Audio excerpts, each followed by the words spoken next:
Okay, good evening, everyone. Welcome to another session of peer review presentations for Geog 596A, our Fall 2 2021 term. I'm Jim Detweiler, the faculty lead for the Geospatial Programming Certificate, for those who don't know me. We have 5 presentations lined up for tonight. A few quick reminders. Presenters, you're going to have 25 minutes to give your talk, followed by 5 minutes of questions. If you are in the audience and you have a question for a presenter, please enter it into the chat box, and you might consider typing your question into a separate text editor and then copying and pasting it into the box when the presenter wraps up so you don't distract them during their talk. Presenters, please read the question out loud so that anyone watching the recording will know what you're responding to. And 596A students, we're expecting you to provide each speaker with some constructive feedback, and other folks who are in the audience attending are invited to do so also. I'll post a link to the peer review form in the chat box. So first up, we have Valerie Wright, who's going to talk to us about natural disasters and emergency response. Valerie, take it away. Hey guys, glad to be here. I'm Valerie Bright. I'm going to be talking about natural disasters and critical facilities and building part of a GIS framework for rapid emergency response in the city of Puyallup, Washington.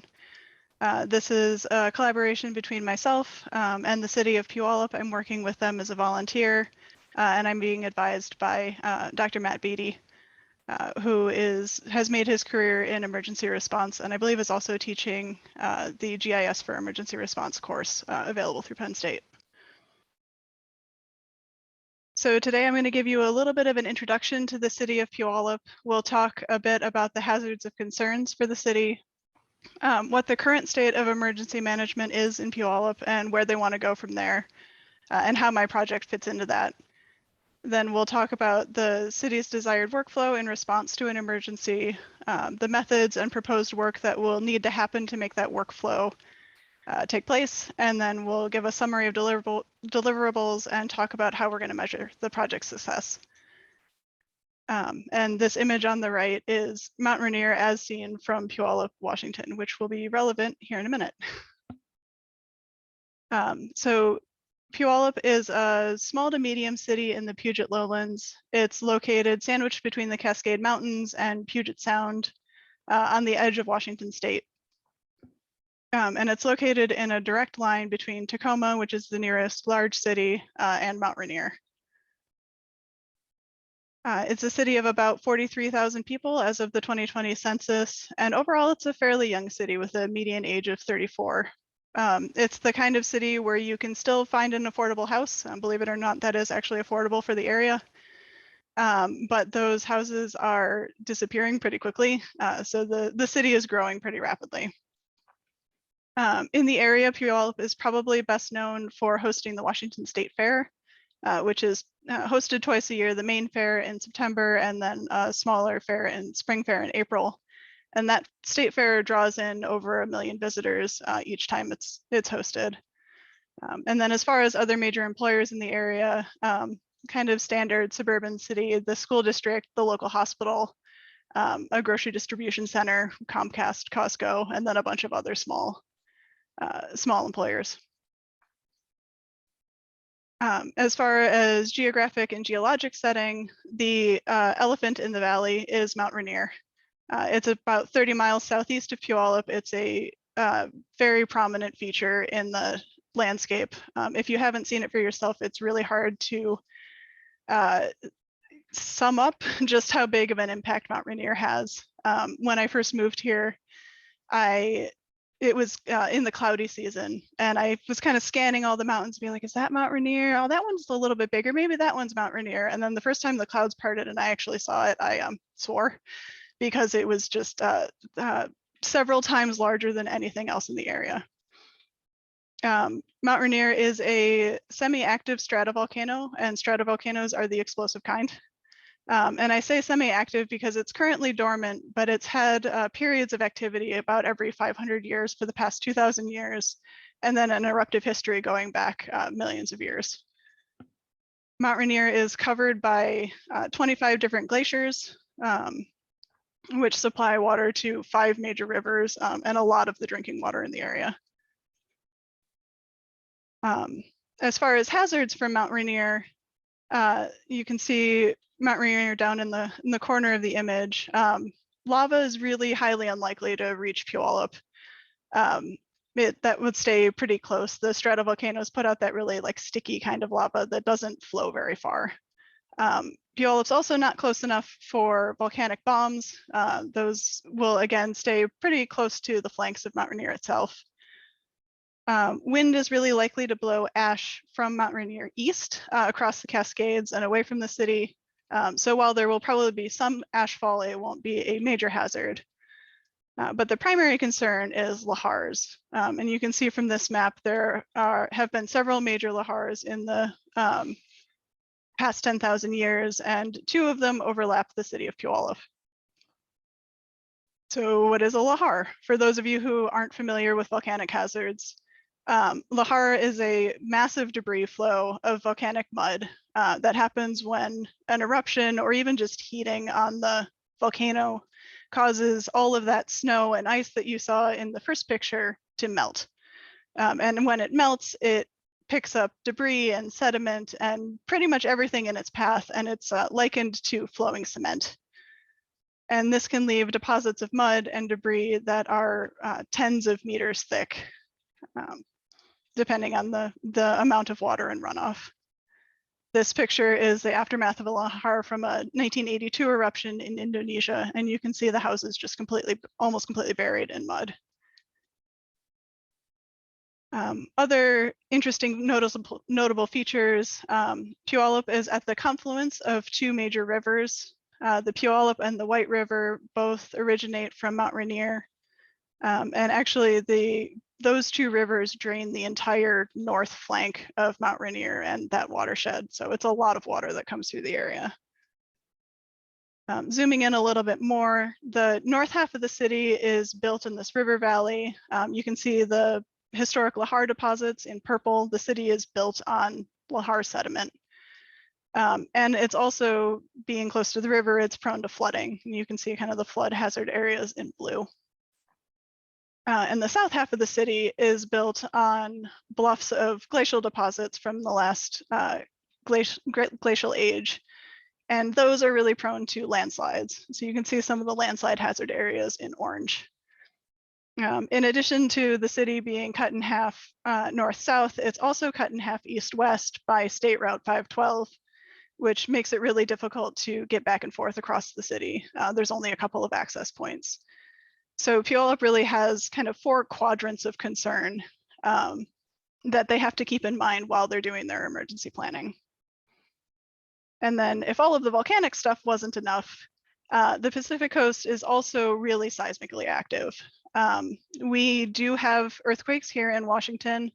They're less frequent than the ones you hear about in California, but we have the potential to have much larger magnitude earthquakes, really devastating, up to magnitude 9.0 or possibly bigger. And Puyallup, you can see, is right there at that the end of a fault line. So there's small local earthquakes and then also the potential for these massive subduction zone earthquakes.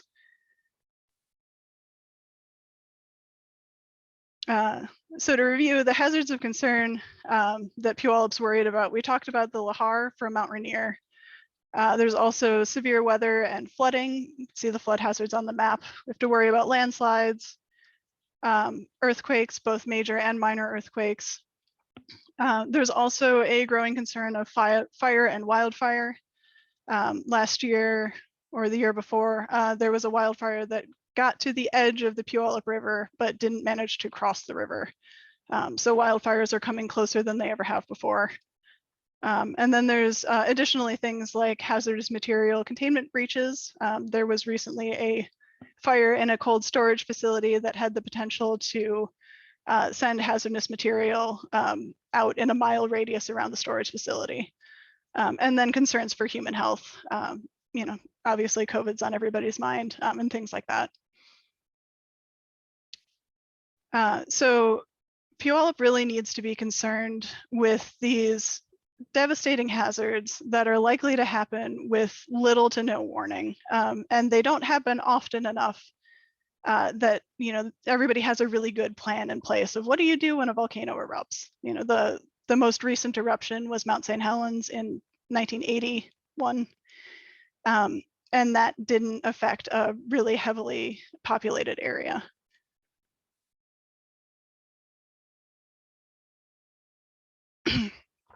So Puyallup now is trying to build on an existing emergency management framework that they have. They have an emergency response plan in place.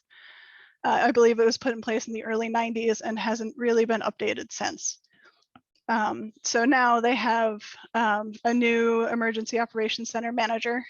She's been in her job long enough to have gotten her feet under her and to really know where she wants to go and have a lot of really great ideas.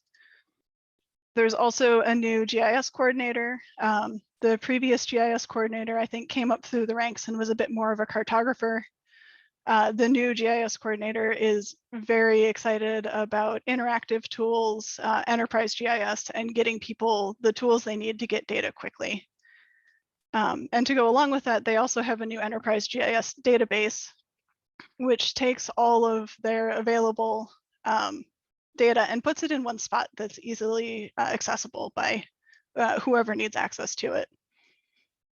And then to kind of continue driving that forward, Puyallup has now started leading a new interlocal coalition of 7 cities and towns that all have to worry about similar types of hazards. So there's really a lot of drive right now to update the emergency response plan.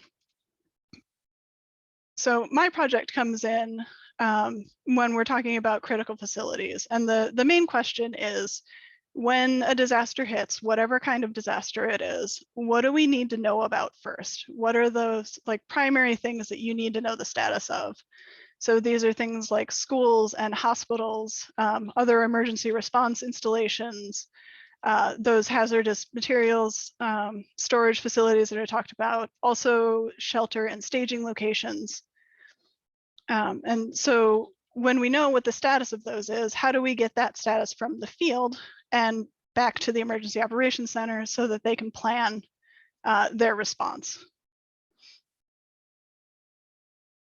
So this project started in 2018 when the new emergency manager started. She got together a team and they identified critical facilities within the city, which was apparently its own political nightmare, trying to everybody arguing about which facilities were critical facilities and which weren't. They created a draft shapefile that was pulled from the city parcel data set, and they put that into a static PDF map. And then they also categorize their critical facilities into priority response tiers. So their main hospital is tier 1, for example, and staging areas are tier 4. So now we want to take that that framework that was started and then shelved for other priorities, namely COVID, and figure out how to update that, integrate it into the new emergency response GIS framework that they're building, create that link from the field to the Emergency Operations Center. So find some kind of data pipeline to be able to get that information back to the EOC. And then we'll field test the whole thing with a full-scale Lahar evacuation exercise. We'll talk a little bit about that more later.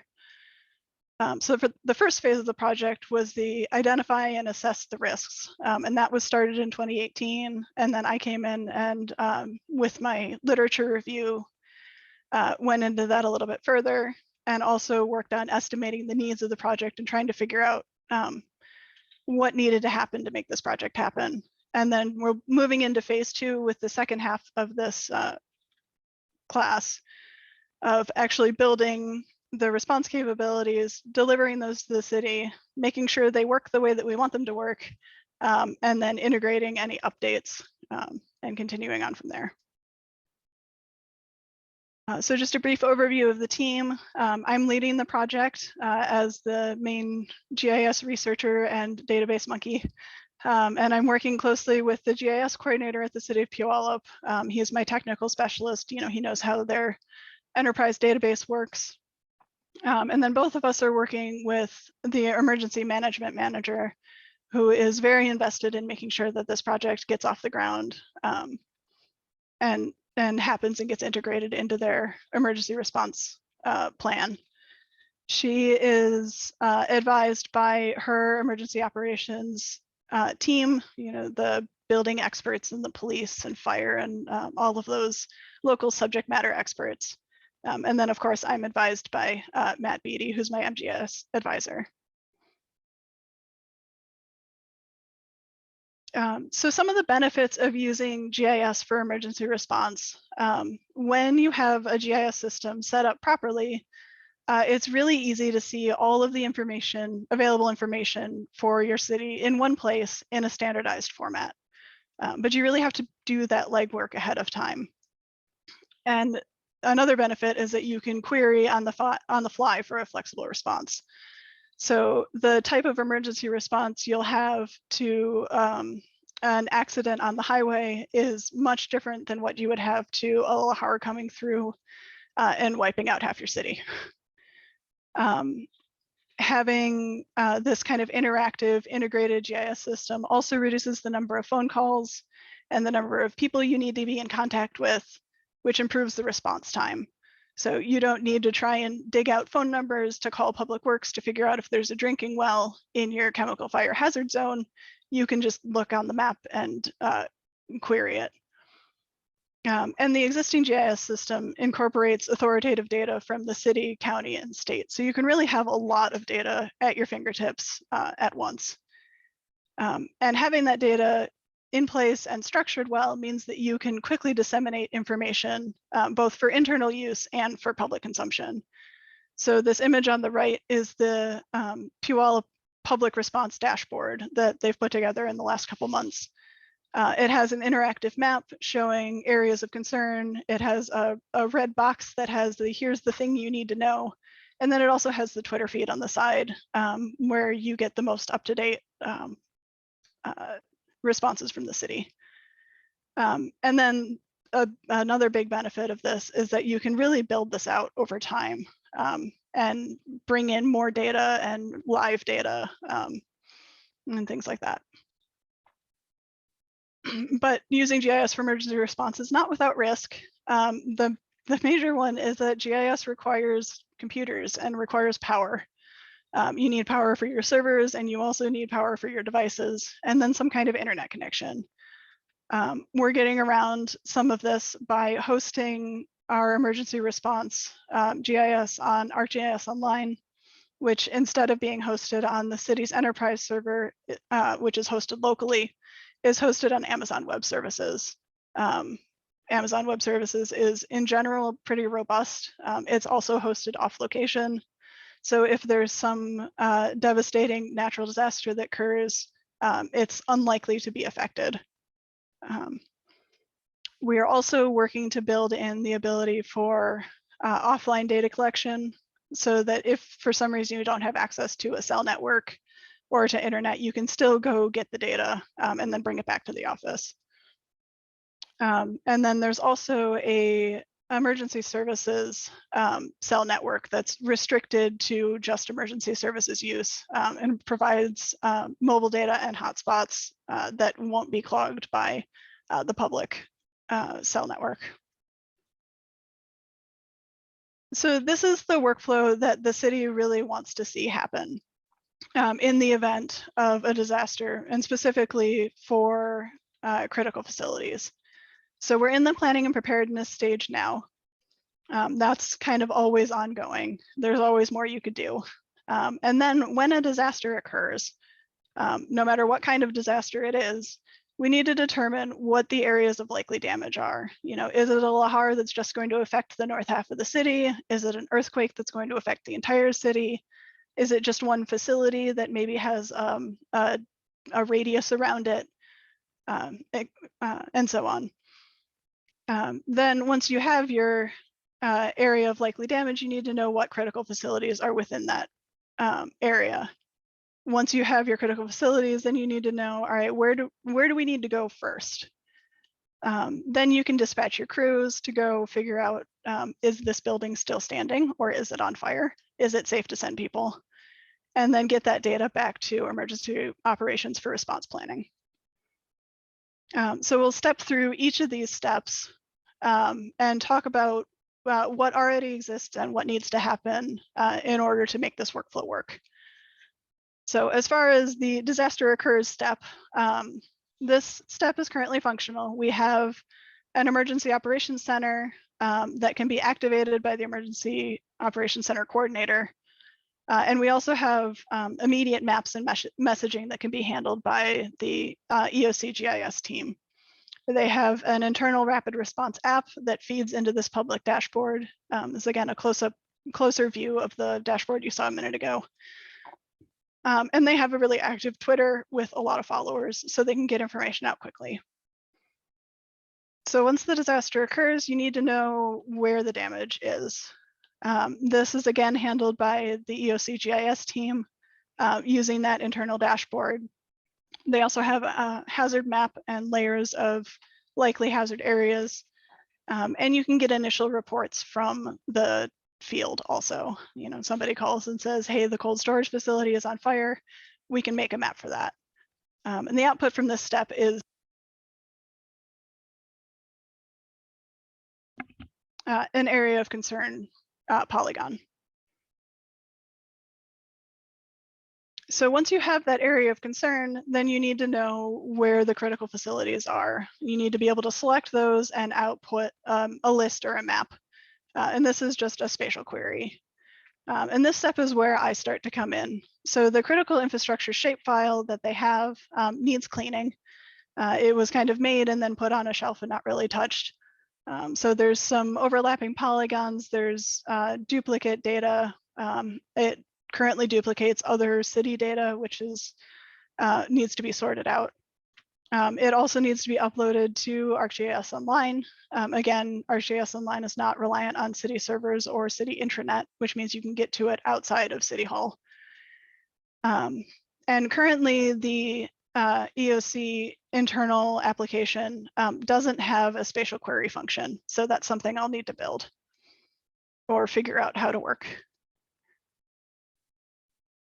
So once you have your list of critical facilities that you need to figure out, you know, whether they're safe or not, then you need to triage that list and figure out where you're going to send people first.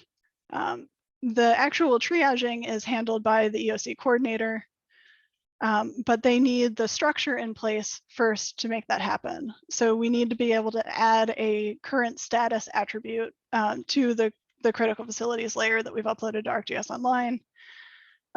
Add domains to that to restrict the type of input so that we don't have a lot of mismatched data. And then we need to display all of that on a map. So this part will involve a little bit of work. And then as far as dispatching crews and collecting field data, this is where the bulk of my project really takes place. So we first needed to identify what data we needed collected. And that was something at the beginning of this project that we didn't really know. It was, we have this list of critical facilities, what do we do with it? So we found the Washington Safety Assessment of Facilities Evaluators Rapid Evaluation Safety Assessment Form, which is put out by the by Washington State as a kind of standardized template for, in the event of an emergency, if you need to do a building inspection, use this form. So we're planning to take this and turn it into a Survey 123 survey. And then once we do that, you need a database structure behind that to be able to take all of these inputs and kind of sort them into their proper attributes and all of that. Once you have that database structure, then you build the interactive survey and a map based on the survey. And the goal is to make these usable via mobile, web, or in the office in the city. And thankfully using ArcGIS Online and Survey 123 makes that part very simple. And then from there, we also need to update the currently existing internal dashboard to include this new map and new feature status or feature class. And then once you have the data, it needs to get back to the EOC somehow. So we want to make this flexible enough to upload data automatically with cellular internet connection. And that's, again, easy using ArcGIS Online. We also need to make sure that we're able to collect data offline and sync it manually back in the office in case there isn't cell access. And then the kind of tricky wrench in this is we want to be able to collect official like building inspector surveys, but we also want to be able to collect observations from the field. Things, again, like this building is on fire. So we need to figure out how to integrate all of this data with the existing EOC database and create a really flexible system that can take multiple inputs, that can store the that can store the official reports and also store those unofficial field collected statuses from messages and such. So as a summary, this project will provide a feature layer of critical facilities that's hosted on Enterprise GIS, a database to store all of that critical facility data and status, again, ideally with the ability to store update history, because emergencies aren't static. You know, a building that may be fine, you know, maybe an aftershock hits and now it's been damaged, or it was damaged and now it's been repaired. You need a way to store that update history. There will also be an interactive map with these critical facilities parcels, showing the facility priority tier and its current status. We'll have a mobile survey to collect that data from the field. Again, an official version using that rapid evaluation safety assessment form, and then an unofficial version that can be used by city volunteers and EOC staff, because honestly, not every emergency requires an official building inspection. Sometimes you just need to know, hey, we're concerned with this building. What's its current status? At the end of this project, all of this will be documented and training materials will be provided for EOC staff. I'm not planning to run the training myself. That will be run by the GIS coordinator, but I'm planning to provide him a presentation on how it works. And then we'd really like to package this up as a template for other jurisdictions to use. First, for those 7 related cities and towns in the coalition, and then honestly available to anyone in the state who wants to use the same type of template. And all of this will be presented at the Washington GIS Association conference in May. So project success will be measured through ongoing meetings with the EOC coordinator and the GIS coordinator to make sure that the project is on track and also meeting their needs. I'm planning to present to the broader EOC staff in January to present this plan, make sure that I'm on track and that we're collecting the right information in a way that makes sense to people.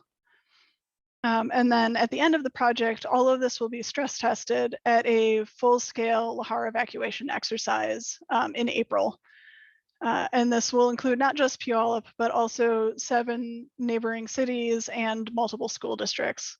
Puyallup ran a test exercise just for themselves in 2019, and now they're scaling that up to be a region-wide Lahar evacuation exercise. So at this point, I will take questions while we look at this beautiful view of downtown Puyallup with City Hall in the center and Mount Rainier on the horizon. All right, thank you, Valerie, nicely done. Any questions for Valerie?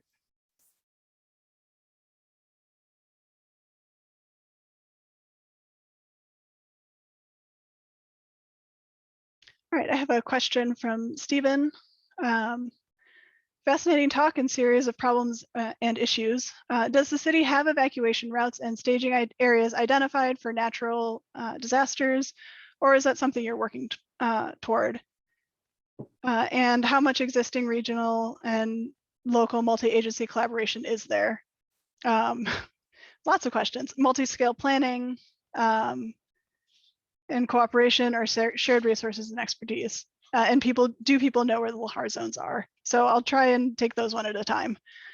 So the city does have Lahar evacuation routes and staging areas that are identified. They've actually just digitized those and put them into a Lahar evacuation route map.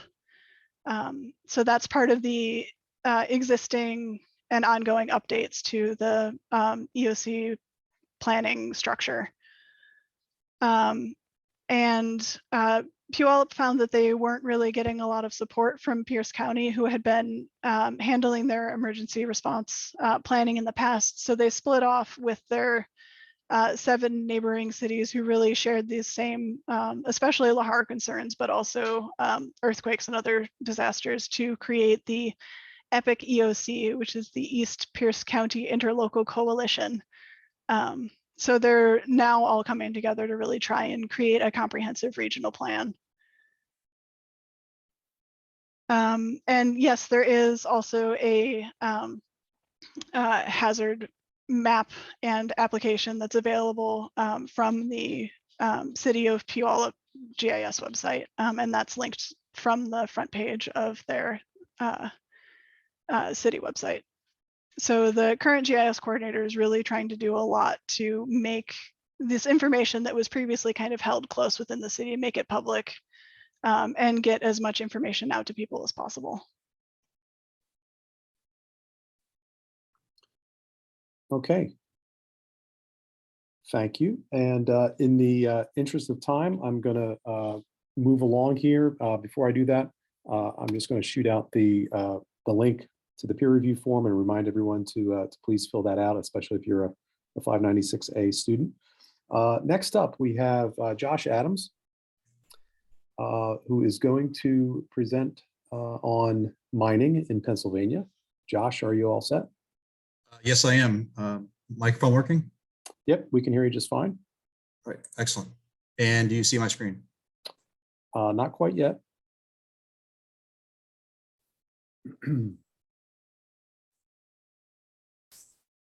Looks like it's coming. There we go. All right. So anyhow, as Jim, thank you. Yes, I'll be discussing Pennsylvania's enduring impacts of mining. My name is, next slide. Not sure what's going on here. All right, here we go. So my name is Joshua Adams. I live in the DC metropolitan area. I currently have 22 years of military and civil service. I work with the National Geospatial Intelligence Agency as an economic security analyst and geoint standards engineer, specifically focusing on engineering aspect of the NIDIF, as some of us are familiar with, and replacing it with what they refer to as an ISO-B media-based file format. Anyhow, 2018 to 2022, I've been working on my master's in GIS, and I have a postdoc in GIS at Penn State. So a little bit of background on the problem that I'll be discussing. Since the 1800s, Pennsylvania has provided its local population in the U.S. with vast amounts of energy. Pennsylvania has been the home of hundreds of local mines, natural gas, oil, coal, etc. These mines have provided the state with a great amount of wealth, been a source of income for many families, to include the bearer of ill health, water contamination, emissions, and more. While there is no doubt that mining for energy has an economic benefit, we cannot continue to solely focus on today. The world, to include Pennsylvania, needs to make greater investments towards our future if we wish to comfortably inhabit the only home that we currently know of at the moment. This analysis will use data provided from the Pennsylvania's Department of Environmental Protection, which is known as DEP. We have Tiger data, US Census, and data provided by energy exploration companies. The analysis will create a series of quantitative data sets to enable scientists, academia, and decision makers to make informed decisions, refraining from any bias or political ideology, enabling a reliable source for decision makers with various perspectives. So the agenda, as it's discussed, the background, we'll have a research objective, the events, meaning a timeline, public arguments, the area of study, key intelligence questions, research questions, foundation data, quantitative data, sample studies, and some precautions that need to be taken when it comes to the analysis and using imagery analysis to be specific. Then my research workflow, the roadmap, and that's it. So objective, as I stated earlier, a quantitative study of Pennsylvania's mining and energy practices, creating a series of data sets to enable scientists, academia, and politicians to make informed decisions. So rather than making, to me, my opinion, which I want to refrain from, is that a lot of policymakers kind of make decisions in a vacuum, and it becomes very biased, and it's focused towards kind of the mainstream idea of what's going on. For an example, I'll be discussing coal power generation. There's no doubt that it's extremely filthy, a lot of poor environmental effects. But the fact is, though, is that a lot of the policies that affect our energy sources don't necessarily affect other industrial sources, such as, say, pesticides, paper production, et cetera, that also release, say, a lot of methane. So the events in Pennsylvania. So there are 31,000 mines dug prior to 1900. These were the leading source of income for many European families, to include obviously a great amount of energy that flooded all the way to Chicago, to New York, et cetera. This is what helped a lot of what we refer to as the middle class today. When these immigrants came across, for example, they had the great, what do they call it, the Polish migration that came in around late 1800s. The majority of them took on working the coal mines. In 2000, we had over 274,000 mines constructed since the 1900s. So again, 31,000 before 1900. Obviously, you see a great influx in mines being dug. After 2000, or prior to 2000, so 274,000 mines, 128,000 mines remain active today. So that's 46% of the total mines that were dug out. So to me, that would actually state that a great amount of the mines are relatively old, and they may be deteriorating and not so safe. Maybe where they have the concrete insulator might be cracking, contaminating our water sources. And then we also have a lot of what they call coal seam fires. And then their wells are just simply abandoned and uncapped and letting out a great amount of methane and not being controlled. So fracking is referred to as unconventional mining. The first reported that I was able to find fracking took place in Pennsylvania in 2002, meaning it's a relatively new concept. There's very little data to inform the public whether it's good or bad. Conventional drilling now accounts for 10% of all mines in Pennsylvania. So that is a huge sum. Pennsylvania's Department of Environmental Protection requires gas, oil. So 2011, believe it or not, prior to that, the Department of Environmental Protection did not require gas and oil corporations to provide emission testing results, meaning there was pretty much no data to back up what they came back to the municipalities and stated that, hey, yeah, we're doing what you have asked us to do, and everything's safe and everything's good. And Pennsylvania just had to take their word for it. So fortunately, after 2011, there is a vast amount of data that I'll be able to use. Unfortunately, that kind of narrows the window of where I wanted the research within. So initially, I wanted to do research from 2000 to 2021. I'll discuss the methodologies to kind of pinpoint who the contributors are to a lot of the pollutants prior to 2011 using, I'll get back to this slide. So anyhow, 2014, there are 4,761 acres of federal land were released to crude oil and natural gas development. A lot of us, political wise, during the Trump administration, there was a lot of discussion about a lot of federal land and state land being leased out. and how it was catastrophic and a very poor decision. I'll refrain from giving my opinion on that matter, but unfortunately, the fact is that prior administrations also had done likewise. So I was at some enlightenment there, inform me of such a matter. So public arguments. We have the two sides of the aisle, right? So we have the pro and the con to a lot of these. The argument about fracking or mining for oil, conventional or gas, natural gas, conventional and unconventional. Increasing reliance on natural gas rather than coal indisputably increases public health benefits as burning of natural gas produces fewer harmful practices in the air. So some of my analysis will discuss whether that's a true statement or not true statement. I will tell you that some of my initial research is stated that is a true statement. So natural gas is cleaner than coal, as we'd expect. The other thing is to keep in mind with coal is that a lot of the filters, so the exhaust that comes out, that sludge, is then dumped into, I would refer to it as like a sludge pit, which means the unburnt particulate matter that did not go out into the atmosphere, fortunately. But you still got to dispose of it in some way. And I believe it was Kentucky or Tennessee. I'd actually just read a report stating that sludge pit they have there was filling over, and along with the rainfall, and it was compromising now a major river. So there's issues like that coal can exacerbate outside of just what we see of the emissions of the plant. So again, waste. So the con, natural gas is not a purely clean and renewable source of energy, and the benefits are only relative. It's not the answer to truly cleaning up our air, and the fact it could give pause to much needed, well thought out transition to wind, solar, and geothermal, et cetera. True statement, obviously.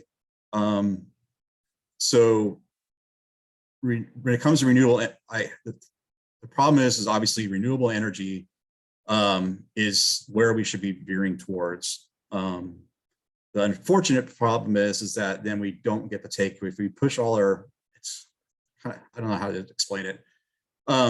So when we try to take coal power, we want to keep coal plants offline and replace them with a more viable source or a cleaner source. So in this case, we know we have all the data to back up, so we'll replace it with natural gas. The problem is then the money that could be augmented towards replacing, utilized for renewable sources is then expended and used toward natural gas. So it's kind of a bad pickle, right? We all know that power plant level natural gas produces only somewhere between 44 and 50% of the greenhouse gas emissions compared to burning off coal. True statement. But so yeah, okay. Air cons, air quality dynamics, and then fracking operations are not fully understood. Cumulative health impacts of fracking nearby residents and workers remain largely unknown. True statement. As I stated, we've only been fracking at unconventional mining in Pennsylvania since 2002. Very new concept. Not much analysis has been done. So actually, I'll discuss in future slides, but some of my analysis will actually be doing proximity searches to a lot of the wells, to major tributaries and watersheds, et cetera. And to help understand, because there's always the refuting argument that the water is not contaminated water, it's perfectly safe, et cetera. So part of that analysis will also be focusing on Marcellus Shale is to figure out the mine depth, and then based on where they pull water from, et cetera, to figure out if they actually could contaminate water. So coal made up of 50% of the US electricity generation in 2008, 37% by 2012. Meanwhile, natural gas went up by 20%, and during the same period, nitrogen oxide and sulfur dioxide emissions have been reduced dramatically. I have not, with my initial research, been able to prove or disprove that. So that will be part of my project here. Some research claims that methane is so harmful that uses 20-year time horizon, but over a 100-year time horizon. The way we generally measure global warming potential, methane is not nearly as harmful as claimed. Thus, methane impacts is potent through relatively brief compared to the impacts of increased carbon dioxide emission. So I'll be researching that'd be probably one of my questions I'll actually be researching. So as I stated a little while ago, I'll be focusing on the Pennsylvania Commonwealth and the Marcellus Shale. It actually goes down into West Virginia and part of Carolina. It's a vast amount of rock, carrying an abundant amount of resources. Enough resources, they say, that for hundreds of years we can become energy self-sufficient, which we, believe it or not, have. I think it's within what was this last year. I think it was the first year that we actually exported more energy than we had consumed. So we are becoming energy dependent, but again, it comes at a cost. But kind of torn. Do we pawn that cost off on another nation? We bear their own cost ourselves. But I mean, so obviously we need to take measures to fix the problem. So key intelligence questions. So these are my research questions. Natural gas production nationwide is responsible for 47% of methane emissions by industry in 2018. So I'll be determining whether that's true or not.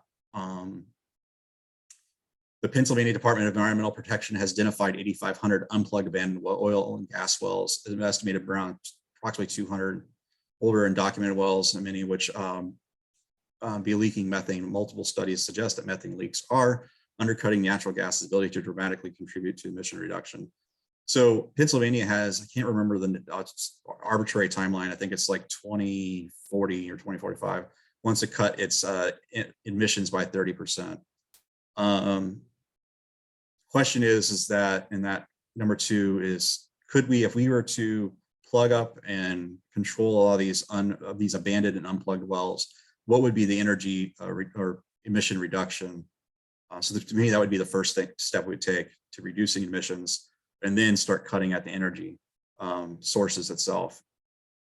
So a correlation between production rates and state income. So there's always this argument that their wells or the mining produces a great amount of income.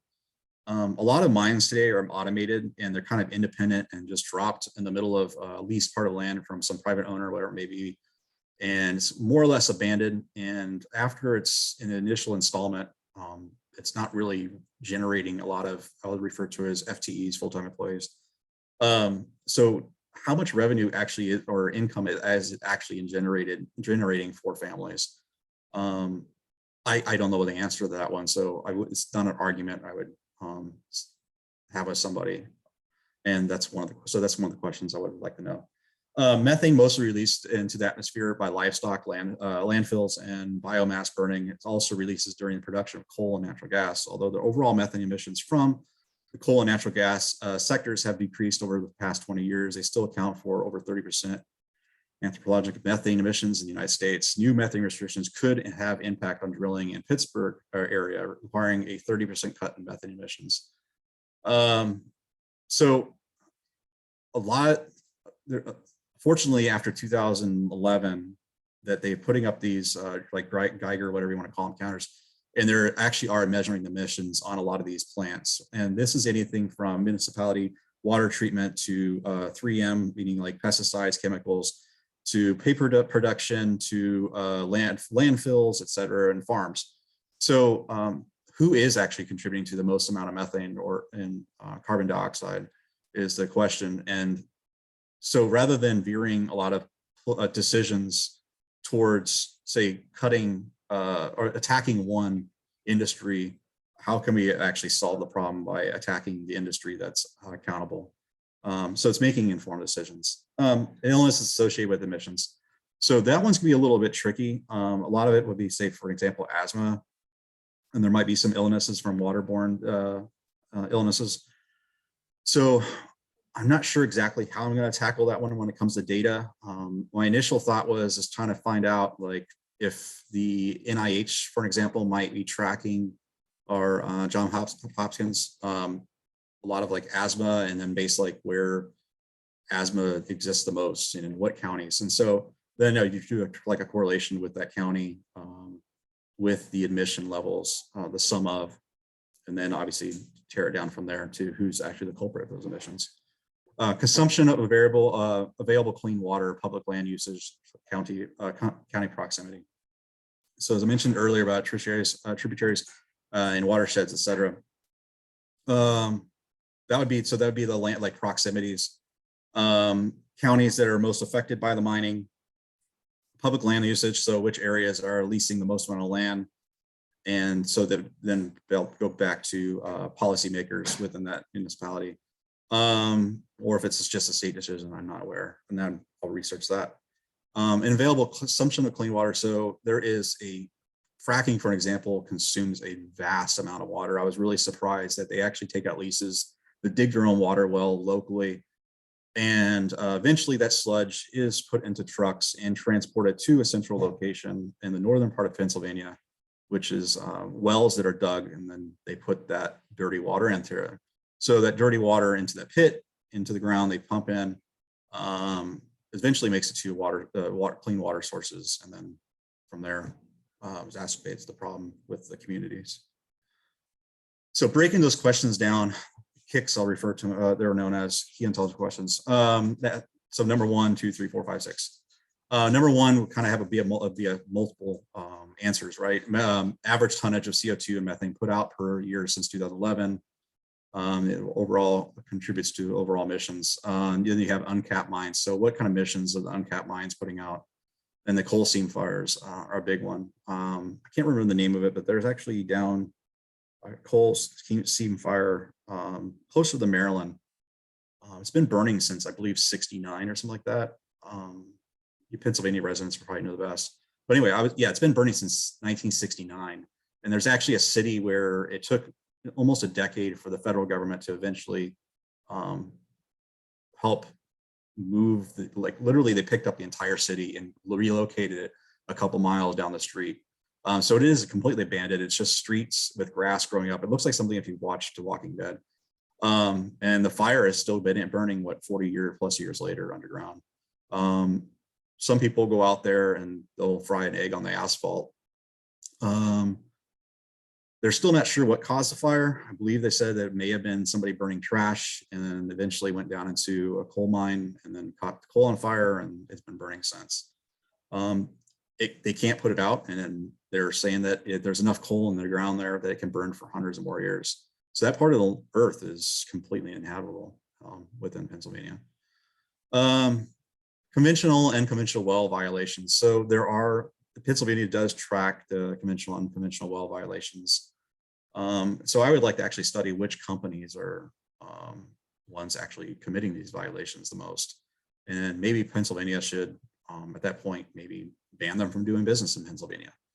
What percentage of the state's median income attributes to oil and gas? So this kind of go on based on family, not state, based on taxes, et cetera. So what percentage of the state median income, the families are actually benefiting from this gas and oil? And are they actually getting minimal wages? They're still kind of down in the poverty or the lower middle class area. So they're just being exploited. Rate of drill by year. So the study mentioned earlier, something like a 10% increase since 2002 in unconventional mines. So are we actually digging for less coal and mining for more natural gas? It's kind of a bit of a question there. And then does it meet actually energy demands? Meaning, are they digging more than what there's actual demand for, and then putting in reserves, or making profit and exporting it to other countries? Number 4, the rate of decline or incline in fossil fuel production. Kind of, to me, that actually the rate of the year that kind of ties in the same answer. Is there an incline or decline to fossil fuel production? We all know there's actually an incline. So volume of coal generated plants versus natural gas. I did do some preliminary study on that one, and I think I got that's the next slide, discussing the volume. So are there more coal generated plants versus natural gas? And then the megawatts that put out per plant. And then I'll eventually show the display of the placement of those geographically. And then based on the emissions, those areas are likely to be most affected. Producer of large quantities of gas, reduced footprint of conventional wells. So unconventional wells do produce a significant amount more energy export or oil than, or gas, sorry, natural gas than conventional with the directional or uniboring. And when it fractures the rock, there's a lot more in a gas that's actually able to be released in larger area, longer area, rather than just tapping down centrally. So based on the number of unconventional wells, would I be able to get a volume, calculate a volume based on that number of wells? What's the expected release of energy is. Well proximity to water sources, to me, that's the biggest one. I'm more focused towards the environmental effects. I want to, not only am I discussing conventional drilling and coal mining, et cetera, but my initial focus actually focused specifically on fracking. So the proximity to the water sources. As I mentioned earlier, they got the sludge pits, they kind of dump them down and pump them into. Based on the number of mines, you'd actually, mines, you'd be actually surprised to see how close they are to each other on average. Right now in the Marcellus Shale, I think mines are averaging less than 1 mile radius from each other. 374,000, I think it was. So correlation well proximity to and reported tributary contamination. So Virginia, where I'm located, has done a better job at this than I've been able to find in Pennsylvania. But we do have these nonprofit organizations, environmental groups going out there and then do track the water levels, and they figure out like the algae based on the temperature. And they eventually find the source, a livestock that's freely roaming and walking through the creeks and contaminating them, and now they're not swimmable. Many of us may know, being what we're actually studying, and a lot of people may not know, but for example, the East Coast, the Potomac and the Shenandoah River, for example, in the Chesapeake Bay, they actually only recommend 6 servings of fish per year. That's how contaminated our waters are. So the fact that we're pumping out a lot of this sludge into these wells, the pits, further exacerbates the problem. And will we ever actually clean up our waters? The Marcellus depth and thickness. So I'm trying to figure out a methodology on that one. So far, it seems relatively straightforward, but I kind of taken the well and just done, okay, based on the data that's there and then the thickness of the shale. But I want to go do a more in-depth analysis to figure out actually what the ideal thickness for, based on like, is there actually an ideal thickness for conventional drilling versus non-conventional drilling? And or do they actually just choose to do conventional versus non-conventional based on the depth of the shale? Mining water usage, I mentioned that one earlier. So the mining water usage for the wells, how much water has been pumped out, and based on how much water they're consuming, how much water is expected to actually be in that well, and when they could actually dry it out. Public land usage, and then which counties are most impacted by the wells, mines. So methodology, just went over in depth on the research questions. I'll perform a data acquisition and then do, data acquisition. So that'd be the foundation data and quantitative data. Analysis with regression analysis, and inferential statistics and descriptive statistics. And then I plan on to build out a comprehensive analysis report providing, again, non-biased study of effects of the Pennsylvania's mining of gas, oil, and that. So focusing on commerce, income, health, and environment. Foundation data, be focused on like power plant locations, the type of the nomenclature of the power plant, the Marcellus Shale, the Pennsylvania counties for the 9 locations, tributaries, watersheds, and then public lands.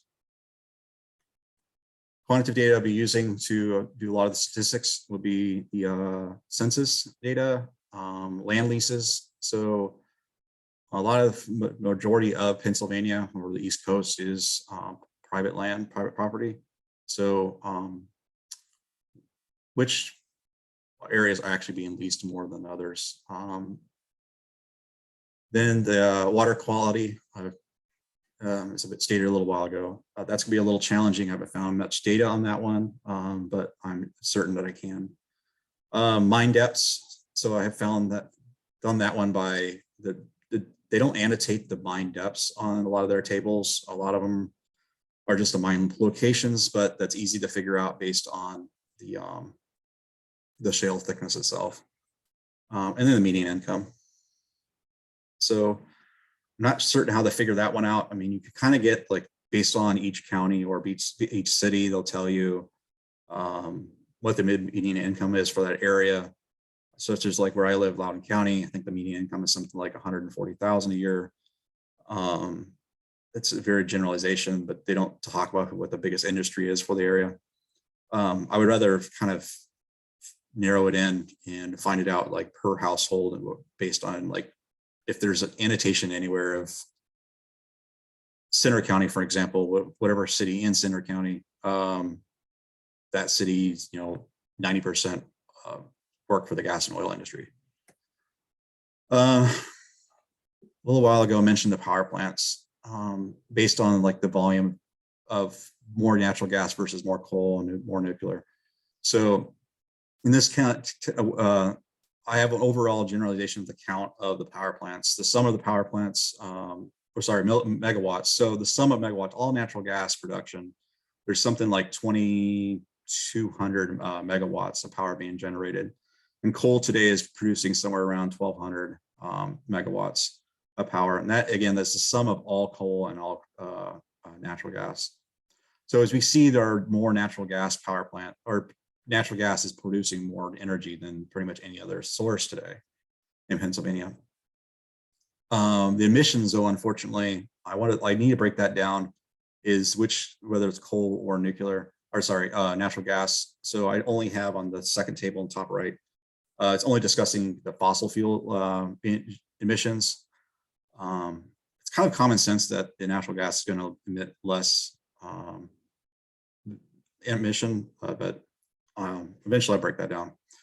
Produced megawatts per plant. So each natural gas plant actually produces a little less energy than your coal plants.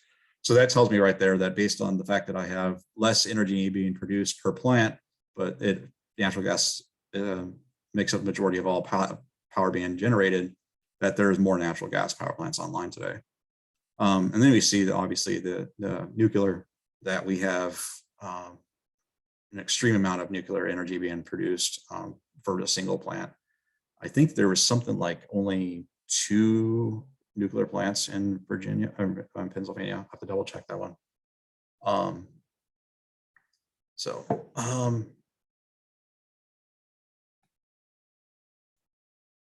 Some of the facts, so going back to prior to 2011, without the emissions being tracked, with a lot of these, the individual identity of these locations is going to be a challenge. So one of the things I was able to generate prior to, it was 2000 and 2001, 2002, and 2003, was a table of the emissions being generated for this county here. I was able to do it, but by doing a density analysis or hotspot, you're able to find out where those hotspots were. So they didn't tell me exactly though who the culprit was, meaning, was it a paper plant? Was it a power plant? Was it a methane being released from a landfill? So doing some imagery analysis using planet digital globe data, which Maxar data, I was able to identify that it was a Keystone power plant in this case. So some of these hotspots I'll have to go through rather than just be able to say, okay, in the attribute table that power plants or mines generate, and then some of after 2011, it's gonna be really easy. So anyway, before 2011, I will have to actually do a little bit of searching for myself of what the culprit is of these plants, and then in the table annotate the emissions with the culprit. Project roadmap. So as we are right now refining the research question, we're looking forward to all of your input.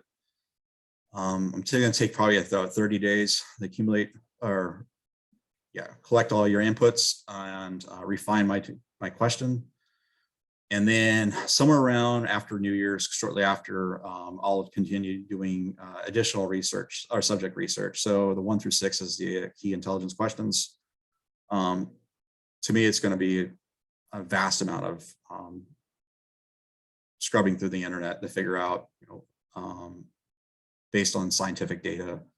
And then the health, with NIH or Johns Hopkins or any of the other major medical facilities that might have the data available. And then in addition to that, then the question I had for the income per household, and then what the main profession was. Data acquisition will take place during that period. So it'd be a dual effort. The reason being that I'm trying to do so much of the data acquisition and the subject research prior to March, as you'll see there, I will be deployed down to what referred to as a CENTCOM. So the Middle East for about 6 months. Data or internet will be available, but the bandwidth is usually a little short or slow. So I need to download as much of my data as I can and get it onto my hard drive, then conduct my analysis and come up with some sort of hypothesis. So the kicks as a data refinement, data plotting, and assessments will take place during my deployment duration, so the March to August. And then plan is to, on the portion B of this course, to finish my comprehensive report. I have made some good headway, as you see a little chip out on the right-hand side. So that's kind of the template of my comprehensive report. That's what I'm gearing towards. And then there'll be also an additional PowerPoint for the future presentations. Any questions?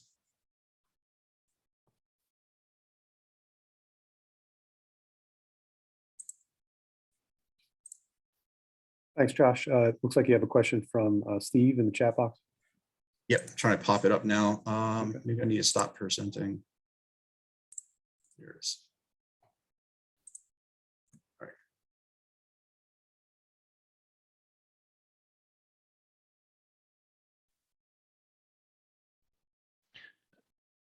The question was actually, have natural gas drillers begun to exploit the Utica Shale level? Yeah, so Marcellus? that was actually one of the things I will be focusing on. So the Utica Shale, I believe, yeah, as you say, it lies beneath the Marcellus Shale. I'll have to go back to, I have my Word document open right now. Actually, 1 second. We're working off 2 monitors here and it's kind of playing with my head.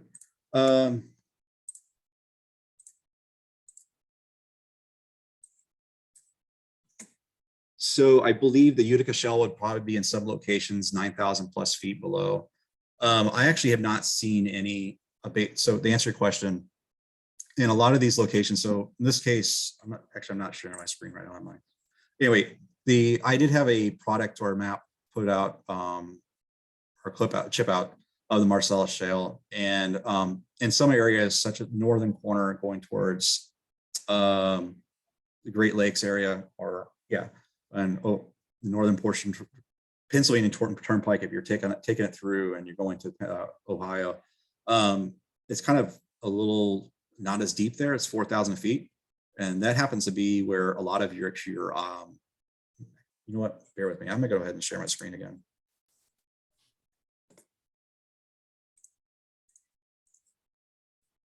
Or actually, am I sharing right now? It says stop sharing.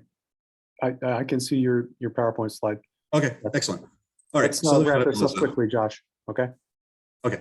Yeah. So anyhow, so far, based on my point data or the thickness, I have not seen any mines dug in the Utica Shale, to answer your question. But that doesn't mean that's at the 9,000 foot level. I haven't seen anything going that deep. So the Utica Shale in some of these areas, I say, are 4,000 feet, might be just below that, be the Utica. So yes, in that case, there likely is some mines that are dug into the Utica Shale.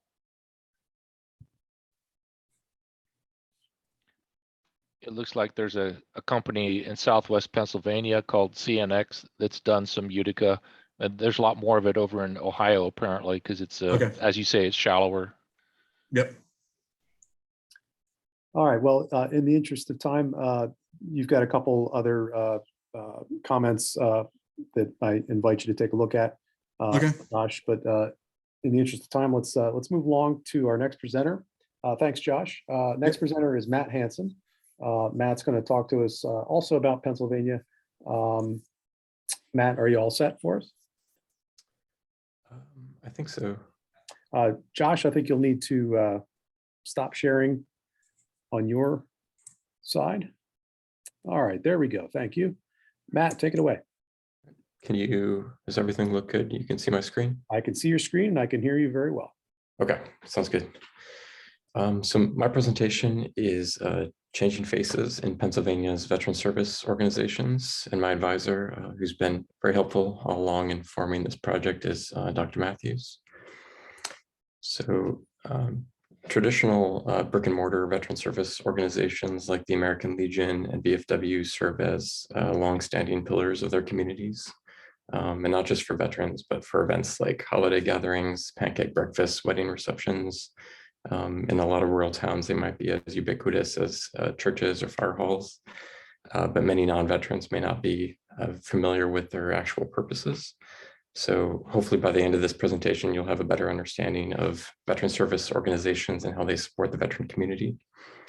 I also wanted to add that I'm not a veteran or an expert in veteran resources, but I'm working with some people that do have this expertise, and I just hope to lend a geographical lens to this area.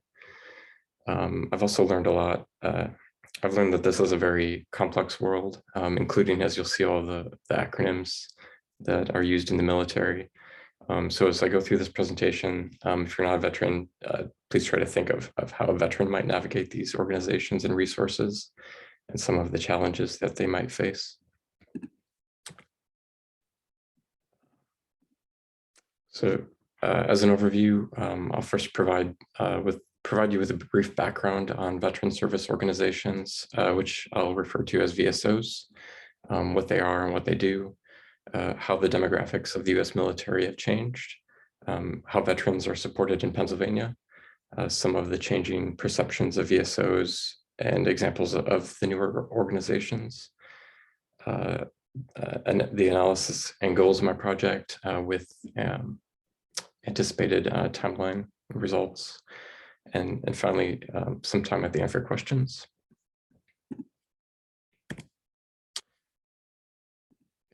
So apologize for all the wordiness of the slide, but I wanted to start by reading this statement from a 2014 white paper on veteran reintegration. I just think it perfectly illustrates kind of the big picture challenge of veteran support and why this is a worthy topic. So in the context of our nation's reaction to Vietnam veterans, citizens across the country have embraced the post 9/11 generation of veterans with open arms. Americans have pledged hundreds of thousands of jobs, hundreds of millions of dollars, and countless volunteer hours to recognize, assist, and thank our service members and their families in a groundswell of support, a sea of goodwill. Yet as combat operations come to an end in Afghanistan, the potential exists for this sea to become an ocean of apathy. In fact, recent empirical evidence suggests that the sea of goodwill has already begun to wane. The need remains, however, for substantive long-term efforts to assist veterans, their family members as they transition out of uniform and reintegrate into their civilian communities. So as service members transition to civilian life, they're supported by this sea of goodwill. But despite an abundance of federal, state, and nonprofit resources available, veterans still face great difficulty in navigating through all of these resources. In this project, I want to examine the relationship between Pennsylvania veteran service organizations and the veteran communities that they serve, how veteran demographics have changed since the inception of VSOs, and where there might be potential gaps or redundancies in services and veteran support within the Commonwealth.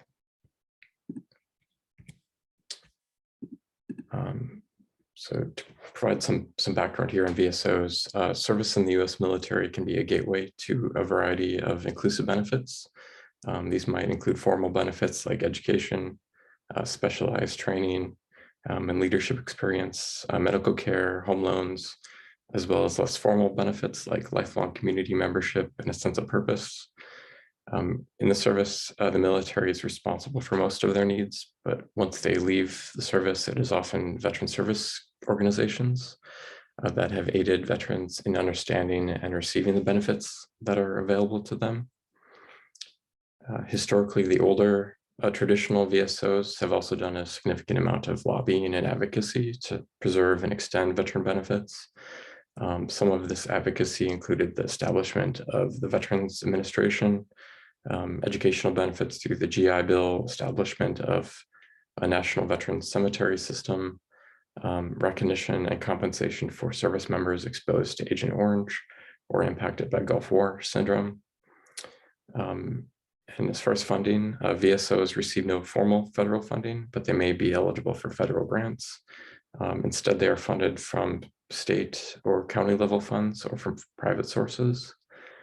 Congress may grant charters to VSOs through legislation. And the oldest combat VSO is the Veterans Foreign Wars, which is founded by veterans of the Spanish-American War and chartered in 1936. So along with the VFW, the largest congressionally chartered VSOs are the American Legion and the Disabled American Veterans. So these three VSOs, along with Paralyzed Veterans of America, American Veterans, and the Vietnam Veterans of America, are often referred to as the Big Six. And they are considered to have an outsized dominance in US politics through their lobbying and advocacy agendas. Representing veterans with the VA is also a significant part of the function of traditional VSOs. And they have accredited veteran service officers who help veterans write and submit benefits claims to the VA. And this is done free of charge to the veteran. Often the VSO also offers accreditation training for other individuals who would like to become veteran service officers.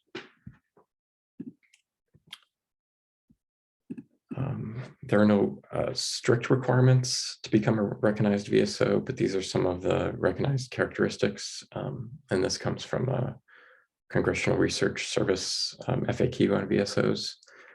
So the first is to have a primary purpose to serve veterans and to demonstrate a commitment to veterans through sizable membership or performing veteran services. And to commit a significant portion of assets to veteran services and to submit evidence that the organization can represent veterans in claims to the VA, or it will inform veterans on how to find representation for the VA. So now I want to shift gears here a little bit and talk about veteran demographics. So there are approximately 18 million veterans in the United States today, representing about 7% of the adult population. The percentage in overall population of veterans has declined steadily since the Vietnam era, and this is a trend that's expected to continue. By 2040, the veteran population is expected to be about 13 million. And at the same time, the military is becoming increasingly more diverse.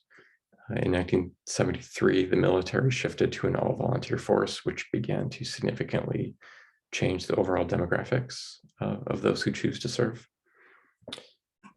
As of 2015, 40% of the active duty military are from racial and ethnic minority groups, compared to 25% in 1990.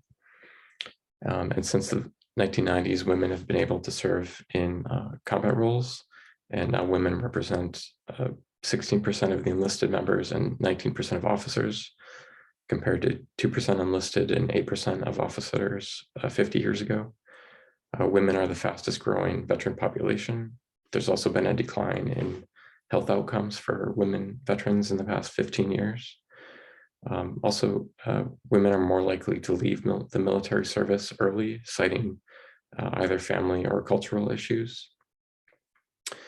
And with regard to VSOs, women veterans tend to cite that they're seeking more targeted programming for them, single-sex offerings, childcare options, outreach initiatives, and peer support. And additionally, with the repeal of Don't Ask, Don't Tell policy in 2010, the military service was open to openly gay, lesbian, and bisexual individuals, although unfortunately no data is available on this, no official data. Newer generations of service members differ in other ways too from their older counterparts of different eras. So Gulf War and post 9/11 veterans are more likely to be married and have children while serving. Younger veterans tend to be more educated, with more than a third of Gulf War veterans having a college degree, and over 75% of Gulf War veterans and post 9/11 veterans having at least some college experience. Student veterans might face additional challenges in navigating their education benefits, transitioning to a college environment, issues with physical or mental health, relocation, and meeting state residency requirements, or having additional responsibilities outside of the classroom.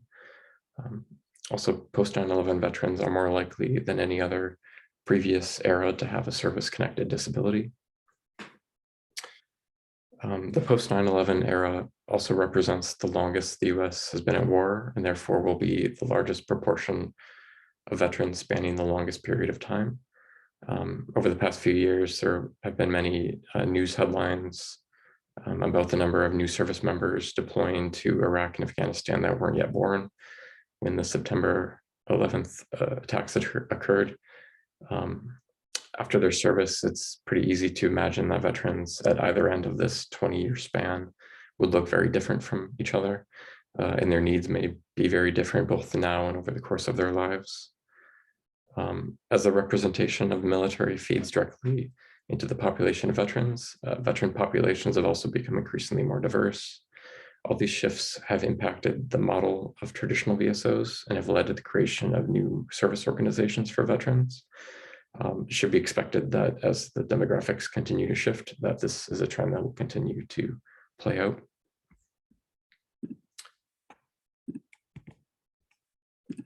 And so jumping into Pennsylvania veterans here, Pennsylvania is fourth in the nation in total population of veterans with 800,000, despite Pennsylvania not having any active duty military installations in the state.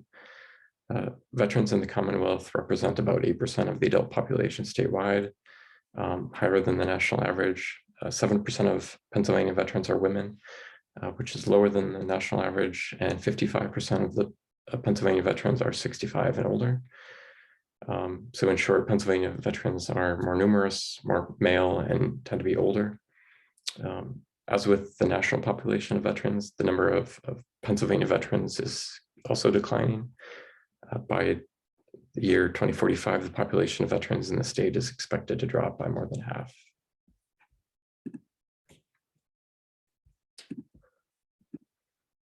To give you an idea of how Pennsylvania supports veterans, it's important to talk about the state's Department of Military and Veterans Affairs, which is referred to as the DMVA.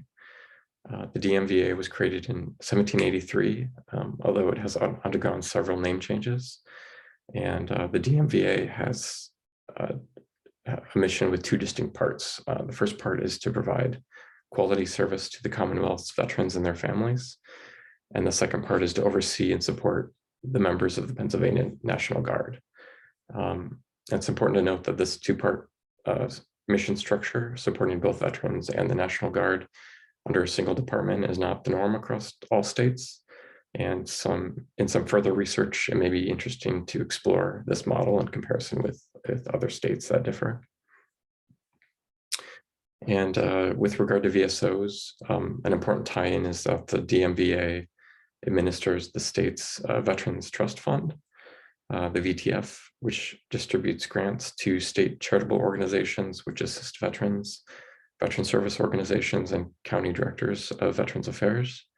And the funding from the VTF comes from voluntary $3 donations made during state ID renewals or motor vehicle registrations. Also, proceeds from the honoring our veterans license plates or directly from grants, gifts, or any money directly appropriated to the fund.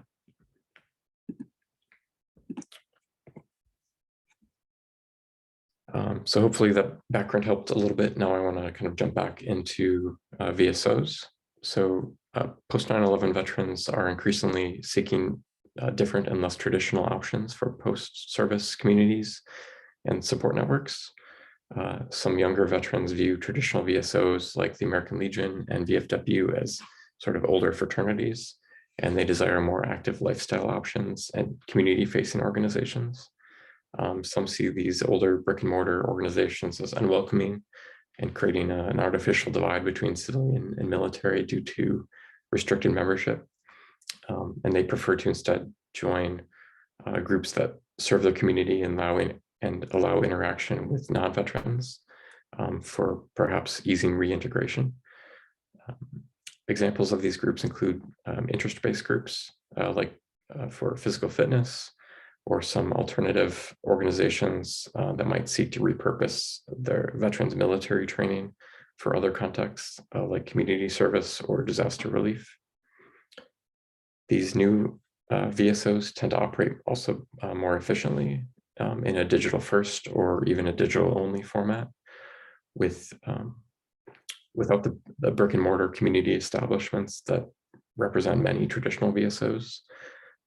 When I reviewed and compared the newer VSOs, there were a few things that were very evident to me. Whereas the traditional VSOs focus fairly heavily on new member recruitment and collecting membership dues, non-traditional VSOs tend to have free membership, including sometimes even to non-veterans, and they place more emphasis on the services that they offer. Traditional VSOs, and in particular the Big Six, maintain a dominant foothold and influence and advocacy within the state and federal governments. Traditional VSOs may find it increasingly difficult to recruit and retain younger members, and so thereby in turn may not evolve in tandem with the changing veteran demographics. In some communities, there may be a distinct misalignment between the services offered by the VSO and the local veteran population that they should serve. And traditional VSOs with their outsized kind of political voice and influence may be driven by a minority of veterans. And also in reading a lot of articles kind of describing the gaps between traditional and non-traditional VSOs, I found it to be one reoccurring theme is that it's kind of evident that there are some distinct gaps between the military service eras that echo other generational divides. I noticed there's kind of a perception of traditional models being more irrelevant and outdated, and that younger veterans are maybe not as fully appreciative of what past eras of veterans have obtained through their advocacy efforts.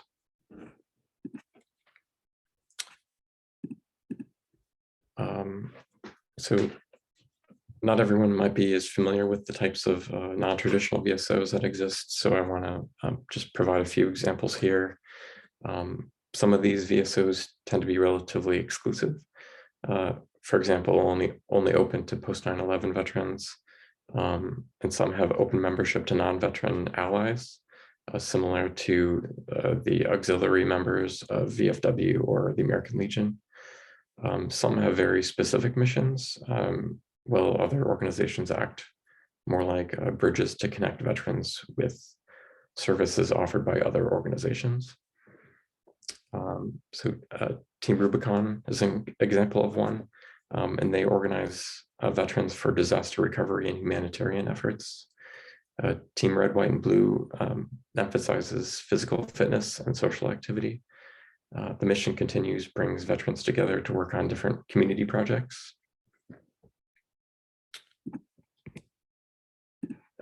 The Wounded Warrior Project serves post 9/11 veterans who incurred a physical or mental injury. Student Veterans of America supports veterans in higher education. And Iraq and Afghanistan Veterans of America is an education and advocacy community for post 9/11 veterans.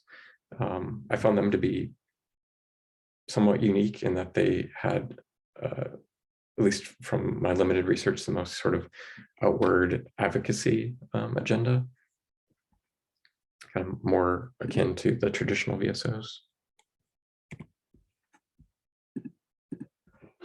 So my goals for this project are to construct a new data set of Pennsylvania VSOs with any available data for things like usage, funding, membership, the stated mission of the organization, and the services that they offer. I want to then examine demographic and utilization trends between where Pennsylvania veterans live and where the VSOs are located in the state.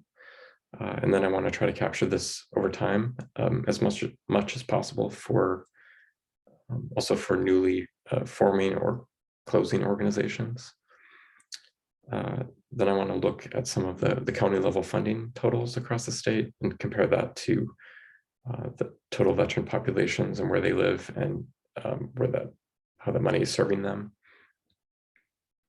And finally, I want to create some visualizations and maps to help spatially illustrate this data and these trends.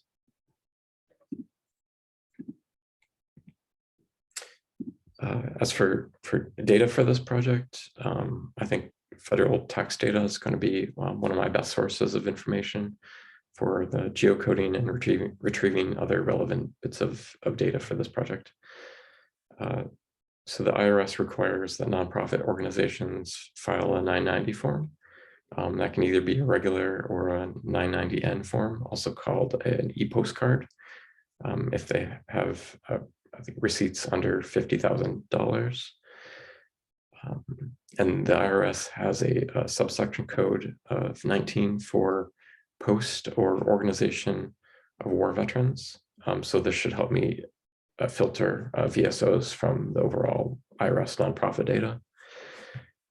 I initially had hoped to find more of a precompiled data set of Pennsylvania nonprofits and perhaps VSOs to look at. But the nonprofit data I did find tended to be kind of locked in proprietary vendor tools that were cost prohibitive or didn't offer any academic options. And historically, the IRS data has been relatively difficult to access and use. Sometimes it was incomplete depending on the filing method used. And still, a lot of the historical IRS data for nonprofits is only available as scanned images. And in better news, in 2016, the IRS made all 990 electronic filing data back to 2011 publicly available on Amazon Web Services. And in 2016, 60% of organizations filed electronically. So hopefully that number increased in more recent years. Starting July 1st, 2019, the IRS has required organizations to file electronically. So I should at least have some recent data. There are also a number of open data projects that have been kind of spurred from this release of data. And I think these will help me decipher kind of all these IRS records, although I still probably have some data challenges ahead. And once I kind of make sense of this and collect this data, I plan to combine this with US Census and American Community Survey data, and also possibly with Pennsylvania congressional boundaries.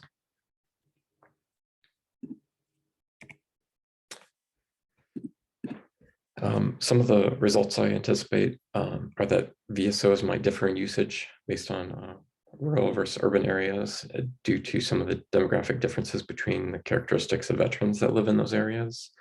There may also be an abundance of VSOs in some areas counter to the existing veteran population and member and utilization rates in those areas.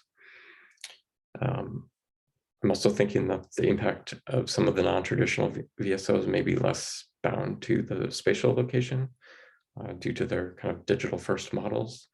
Although since a lot of them are kind of community service or interest-based, I think there would still be a very strong kind of physical importance to that. There may also be some redundancy in the services offered across VSOs.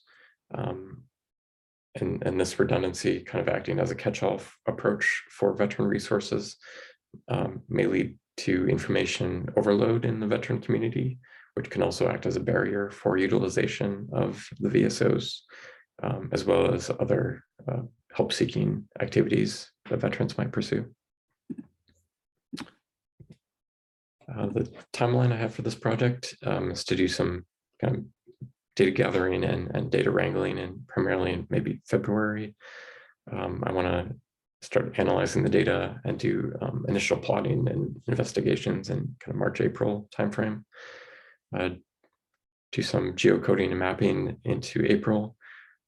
Have some early summary findings in April and May, and have a peer delivery in May. And one of the possible professional conferences that I hope to present at is the Pennsylvania GIS conference, which is scheduled to take place in State College in June.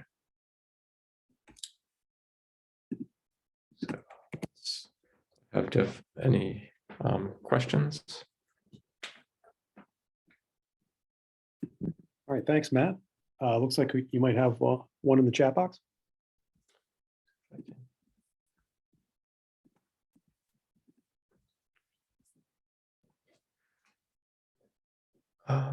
The question is, have you spoken with veterans about their experiences and concerns, and do you plan to? I have not directly.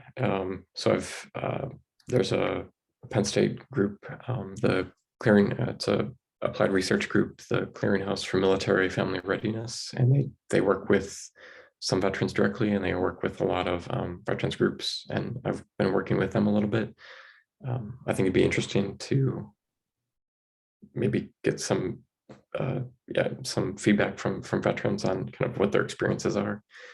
Also, there's a lot of, especially around Veterans Day, there was kind of a flood of news stories and quotes around kind of veteran service organizations and things. So yeah, that's a good question. With kind of good access, I would definitely like to do that.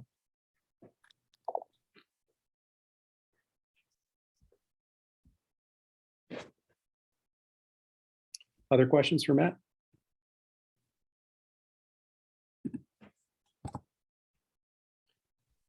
Matt, I was wondering if you had any kinds of outcomes that you've imagined coming from your project. Anyone that you would want to share your results with? I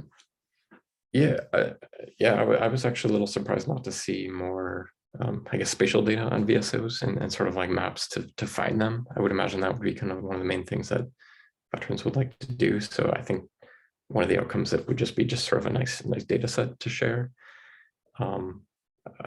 I'd also like to share this kind of back with the Clearinghouse for Military Family Readiness at Penn State.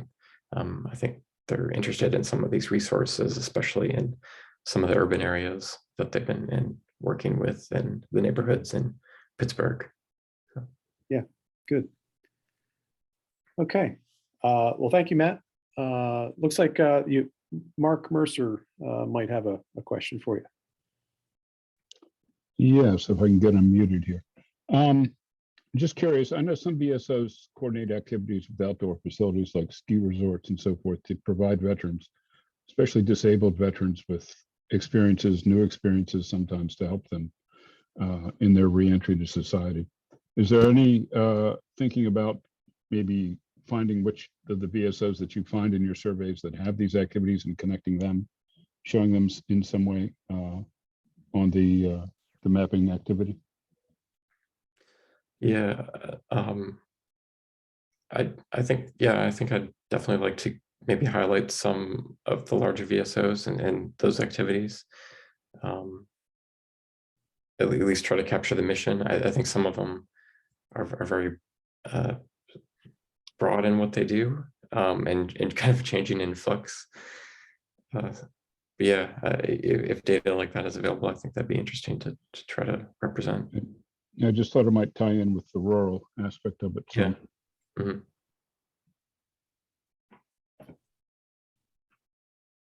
All right. Well, thank you, Matt. Let's move on to our next presenter, who is Holly Golightly. Holly, are you ready to go?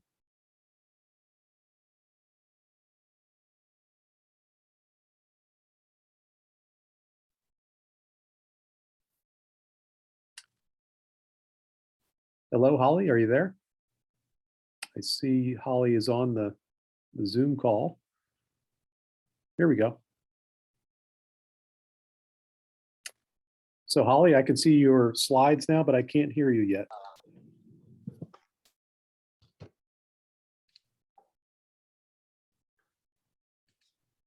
I am sharing my screen. Can you see? Okay, I can hear you now. Okay. My project is on a spatial analysis of violent crime in San Antonio, and my advisor is Stephen Matthews. First will be an introduction and background information on the geography of crime and an overview on the geographic area of the study. The next section will state the research questions and objectives. Then there will be a review of the data, methods, and software that I plan on using, which will be followed by the anticipated results. And then I will conclude with the timeline and next steps in order to accomplish the goals of this project. So crime has an inherent geographical quality in that it occurs somewhere in space and time. Human geographers and social scientists have studied the spatial aspects of crime for decades. The theory of social disorganization focuses on the relationship between neighborhood structure, social control, and crime. Social disorganization refers to the inability of a community to realize common goals and solve chronic problems. According to this theory, neighborhoods with the highest crime rates have common characteristics such as residential mobility, ethnic and cultural mixing, and low socioeconomic status. At the core of social disorganization theory is that location matters when it comes to predicting violence and crime. The vector of transmission for crime suggests that rates of crime are spatially structured similar to a diffusion process. This means that if an area is adjacent to another area where crime is high and shares socioeconomic or built environment characteristics with that area, that they both may be at increased risk of crime occurring. In reviewing the literature, the determinants of violent crime are often influenced by the socioeconomic conditions, such as dense urban development, socioeconomic inequality, proximity to public housing, residential mobility, poverty, and the physical characteristics of the built environment. Located within Bexar County in South Central Texas, San Antonio is an ever-changing city in terms of geography and population. Through annexations, the land area has grown from 36 square miles in the 1930s to over 500 square miles. With a population of 1.5 million, San Antonio is the 7th most populous city in the United States and the 2nd largest in Texas. Since the 2010 census, the population has increased by 8%, which places the metropolitan area among the fastest growing in the nation. Additionally, the city ranks among the poorest in the nation, with 17% of the population living in poverty. San Antonio is a diverse city with a race makeup consisting of 64% Hispanic, 24% white, 7% African American, 3% Asian, and 2% other. And there's also a relatively young population with 65% under the age of 45. The city of San Antonio allocates 63.3% of the general fund budget on public safety. In 2020, the crime rate in San Antonio was 806.4 incidents per 100,000 people, greater than the crime rate in Texas and the United States.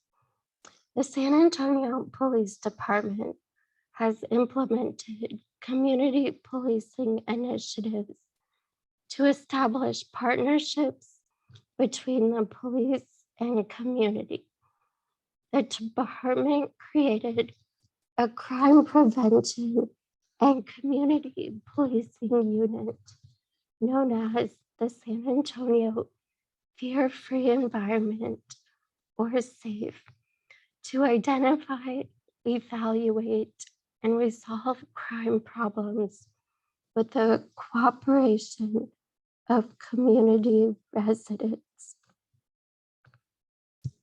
SAFE officers are assigned to specific zones within the city to work with district patrol officers, schools, youth programs, and residents to prevent crime and solve problems of concern to the community. While the San Antonio Police Department displays calls for service data and dashboards on their website, this project will use the data for actual crimes committed.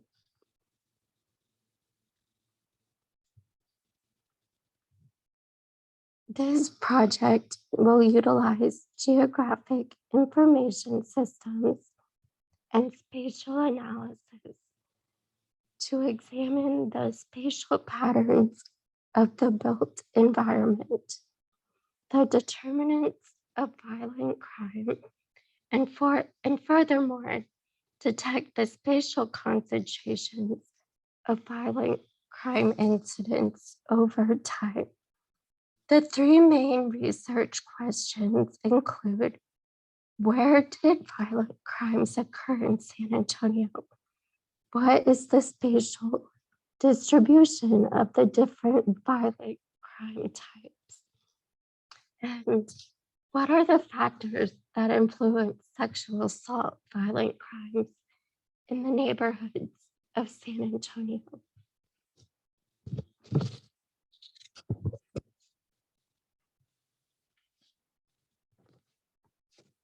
The violent crime data I have obtained from the San Antonio Police Department includes more than 154,000 incidents and consists of the following crime types: homicide, rape, robbery, sexual assault, and aggravated assault. For additional spatial analysis, the point data will be aggregated to census tracts and zip codes. The time period for this analysis is from January 2017 to 2021. And I'm particularly interested in determining what impact the pandemic had on crime in San Antonio.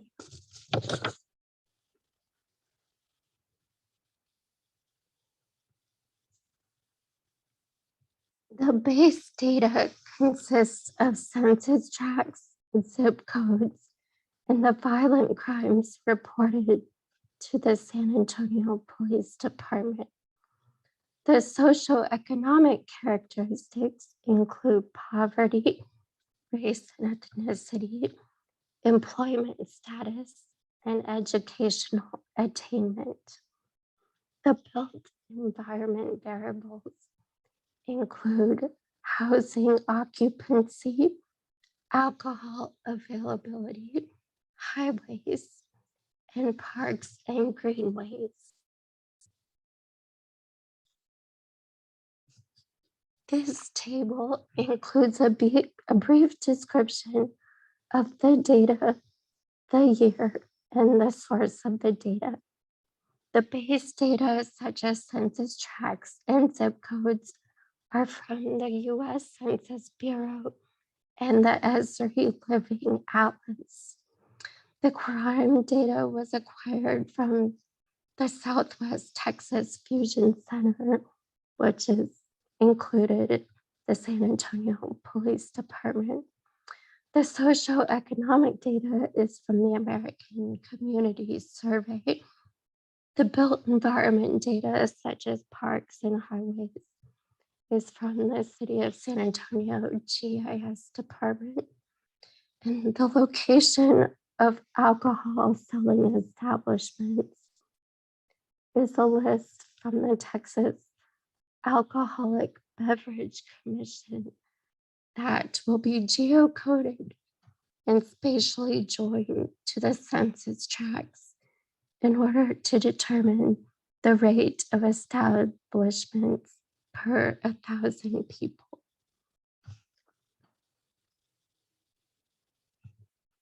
One of the geographic units of analysis for this project includes census tracts, which are small statistical subdivisions of a county. There are 366 tracts in Bayard County. 349 are within the city limits. The relationship between alcohol availability and violence is best studied at a small level of analysis. Census tracts are accepted as an appropriate measure in the criminal justice community.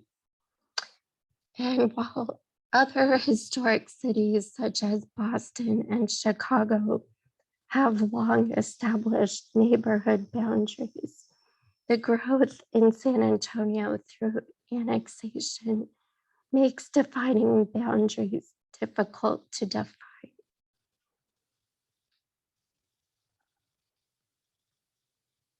This project will utilize a combination of software to visualize and analyze the data.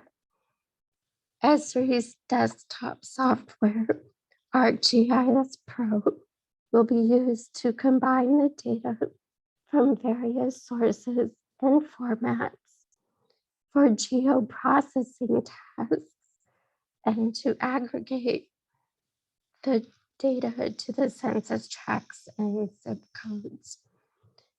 And I will also use ArcGIS Pro to create maps to visualize the results. For exploratory spatial data analysis, I will use the open source software tool, Geoda. And in addition, the statistics program CrimeStat provides the statistical tools for the spatial and temporal analysis of crime.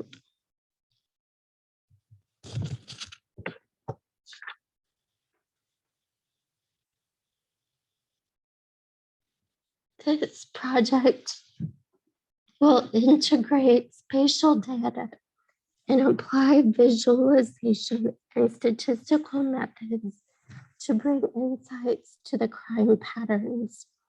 Descriptive statistic methods such as bar charts and box plots describe the distribution of crime incidents. Coral plot maps help to visualize the spatial patterns. And for spatial statistics, a point pattern analysis visually enhances the point pattern by displaying the concentration of violent crimes and to visualize the hot and cold spots. The local indicators of spatial association, or LISA, method identifies the localized map regions where data values are strongly positive or negatively associated with one another. And in addition, I will explore some advanced methods such as geographic weighted regression. Some of the challenges and limitations that I might encounter include the following. The American Community Survey data are based on 5-year estimates. Some of the census tracts have a population of 0 and will be excluded from the study. The violent crime data only includes the incidents reported to the San Antonio Police Department and does not include incidents reported to other law enforcement agencies outside the city's limits, which are not within the San Antonio Police Department's jurisdiction.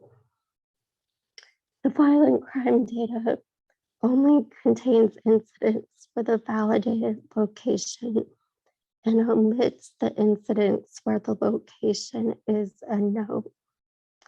And in reviewing the data, some incidents have the location where the crime was reported, such as at a police station or a hospital, and it's not the actual location where the incident occurred, which can cause false hotspots.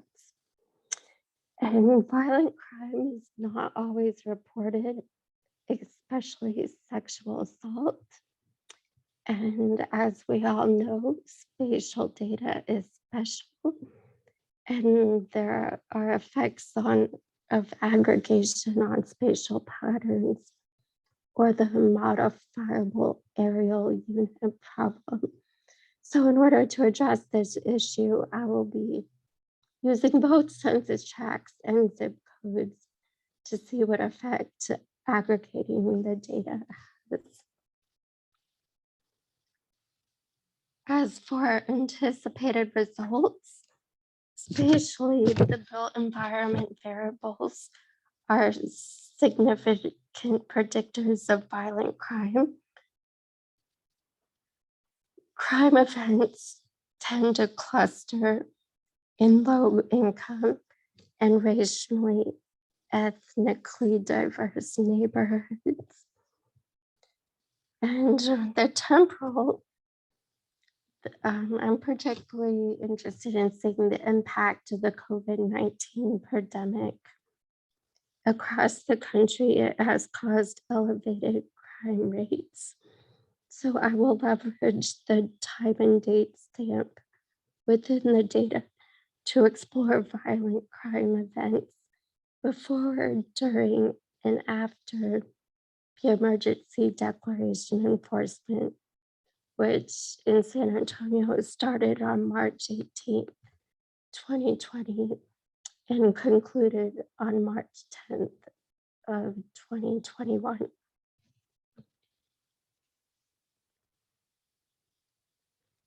As for the next steps for this project, in January and February, I will continue to collect and process the data. In March, I will complete the analysis and interpret the results. And in April and May, we'll include writing and finalizing the presentation. And here are a list of the references. And thank you everyone for your time. It has been quite the journey continuing my education. And does anyone have any questions? Okay. Thank you, Holly. Nicely done. Any questions for Holly?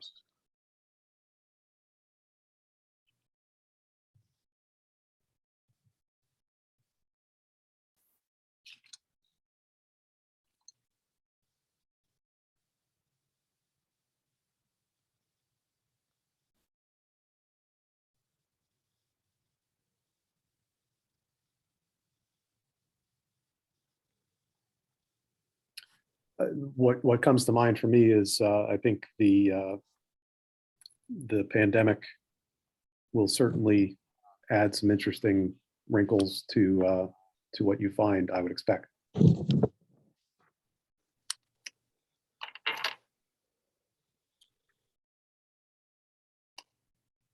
Well, if there aren't any questions for Holly, we will move on to our last speaker. Thanks very much, Holly. That was a very nice presentation, nicely put together. Our last speaker is Christopher Blackley. Christopher is going to talk to us about bird migration. Christopher, are you all set? I think so. Can you hear me okay? Yes, I can. And is it showing the presentation for everybody? It is. Awesome. Hello, everybody. I'm Christopher Blackley. My advisor is Dr. Paul Bartel, and I am going to be doing my study on raptor migration and the phenological adjustments within the Atlantic flyway.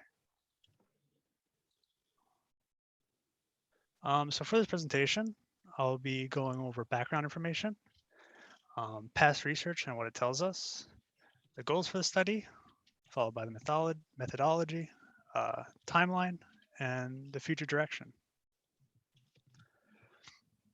To start off, raptors aren't the dinosaurs, but rather birds of prey, which include hawks, eagles, falcons, and vulture.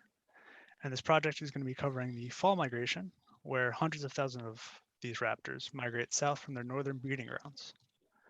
The migration lasts from early September to late November, but depending on the species of raptor, they have different timings for their migration. For example, broadwing usually migrates earlier in the migrational period, while the red shoulder migrates later. And during this migration, some raptors travel as far as South America, starting in Canada and going all the way down the East Coast.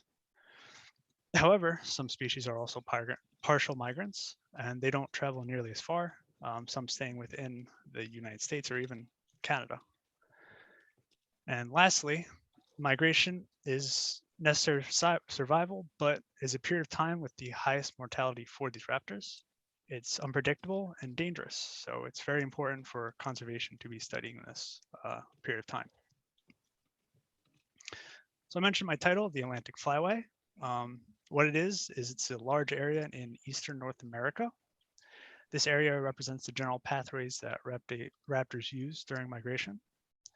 As you see on the picture on the right, this is a good concept of what the flyway looks like, but there isn't a specified or like defined area. Each study has different definitions, but this is a good concept of what it looks like. As you see, migrants will start from all the way up in Canada, funnel through the East Coast, and down to the Gulf of Mexico or Florida. But within the Atlantic Flyway, there are less defined pathways, and these consist of topological features, which I'll get into in the next slide, that define the pathway. A good example of a topological feature that migrants use is the Cantigny Ridge.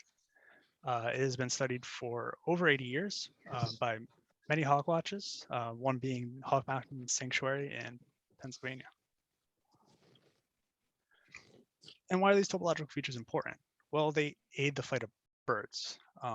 Cliffs and mountain ridges create updrafts where the wind will hit the side of these ridges, allowing migrants to get easy elevation to conserve energy, which they need for migration. Also, another topological feature that is used by these migrants is considered bottlenecks. And these bottlenecks are areas where the birds kind of have to fall through. So for example, a good one is Cape May. If you're familiar with it, it's almost like a peninsula.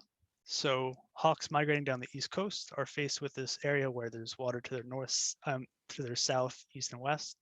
So they're forced to go through that land, past Cape May, and over the sea to Delaware, Maryland. And so the bulk of my data will be coming from these hawk watches. The Hawk Migration Association of North America has established many of these hawk watches across the country. And these hawk watches are usually located at high altitudes with open visibility, or as I said before, the bottleneck situation like Cape May. There are over 300 of these sites in the United States, Mexico, and Canada. But for this project in particular, we're going to be looking at ones that have sufficient observation hours. So some sites, they're not all created equal. We'll only have monitoring over like the weekends and such. So we have to filter those out because it's not enough data and it's not consistent either. But these hawk watches do have standardized rules. One of them, for example, is they have a limit to the magnification of the binoculars being used at the site. So say someone has a scope and they see a raptor, if it cannot be seen with the standardized binoculars, they cannot count it for the population count. Also, these sites, while volunteer, also have a main hawk watcher, as they call it, or a person that's vetted by the association. And they've played a huge role for conservation, these hawk watches, and they've been the best way to monitor the raptor population in North America. There's annual counts every year for the fall and the spring. The fall is more covered by these hawk watches.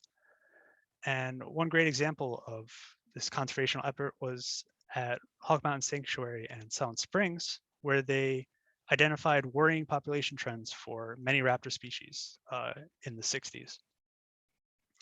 And they brought this up and studies were conducted, and it was found that a pesticide called DDT was causing the eggshell of raptors to become thinner, causing less births for these raptors. Also, the data for hawk watches have been used for evaluating the importance of stopover sites. Stopover sites is just a plot of land that's undisturbed and natural, where raptors are able to rest and look for food, hunt for food. And one thing that is affecting migration is climate change. With the rising temperatures, it's not a question of if it's affecting raptor migration, but rather how it's affecting raptor migration. And one of these ways is migration is happening later. These migrant hawks are leaving their breeding grounds earlier than before. And on the chart to the right is a study that has been done about this for the sharp-shinned hawk at Hawk Ridge Bird Observatory. And in the chart, they took the 50th percentile of seasonal totals for each year of the sharp-shinned hawk, so basically the median. And on the horizontal axis is the year of the seasonal total, while on the left is the Julian date of that median raptor, so like the middle raptor. And as you see, it's trending upwards towards later migration timings in October rather than September. And this becomes an issue because it's unknown how prey availability at these stopover sites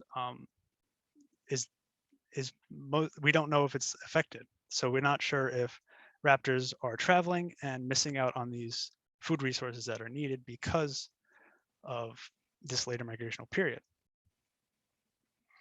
Also, with climate change comes stronger weather patterns and wind. So that is also another way that these raptors are being affected during migration. Another way climate change is affecting raptors is through shorter migrational distances. A study found that American kestrels were migrating significantly shorter between 1960 and 2009, over a 50-year period. And this is most likely because overwintering due to thermoregulatory and energetic constraints. And most of these studies have arrived at this conclusion by tracking or tagging birds and finding out how far they're migrating south So I wanted to give it a bigger lens, and I'll get more into my study later. But the study below is actually a similar concept of what I want to do. Basically, this study done by Pepperocki looked at a bunch of hawk watches across the country and found that in the northern hawk watches, they were seeing positive trends for raptor migration populations, while the southern ones were either stable or getting less, meaning that less migrants are making the full trip. And one thing to know about raptors is they come all in different shapes and sizes, and these different body shapes and sizes affect how they fly and how they're able to use these topographical features. So for example, the red tail tends to soar and flap less because of its big bulky body. They rely on the updrafts much more than, say, the kestrel falcon, which is the one lower, which is a much smaller and sleeker body, so they rely on flapping and flying at lower altitudes. The reason for studying the red tail in this study is because the population is trending downwards in the last 10 years. 50% of hawk watches across the US have reported decreasing population trends for this migrant raptor. Also, it's been proven in studies that it is also migrating short distances. The kestrel's in the study because prior to this 10-year population index, they were actually suffering.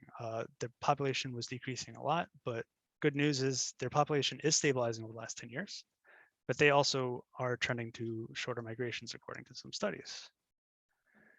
The other two species are the sharp-shinned hawk, which is similar body shape to the kestrel. They're another species that in the last 10 years have been having trending decreasing population counts.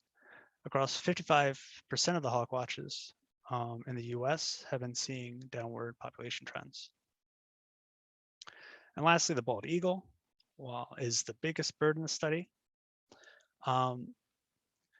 Their population counts are actually very positive.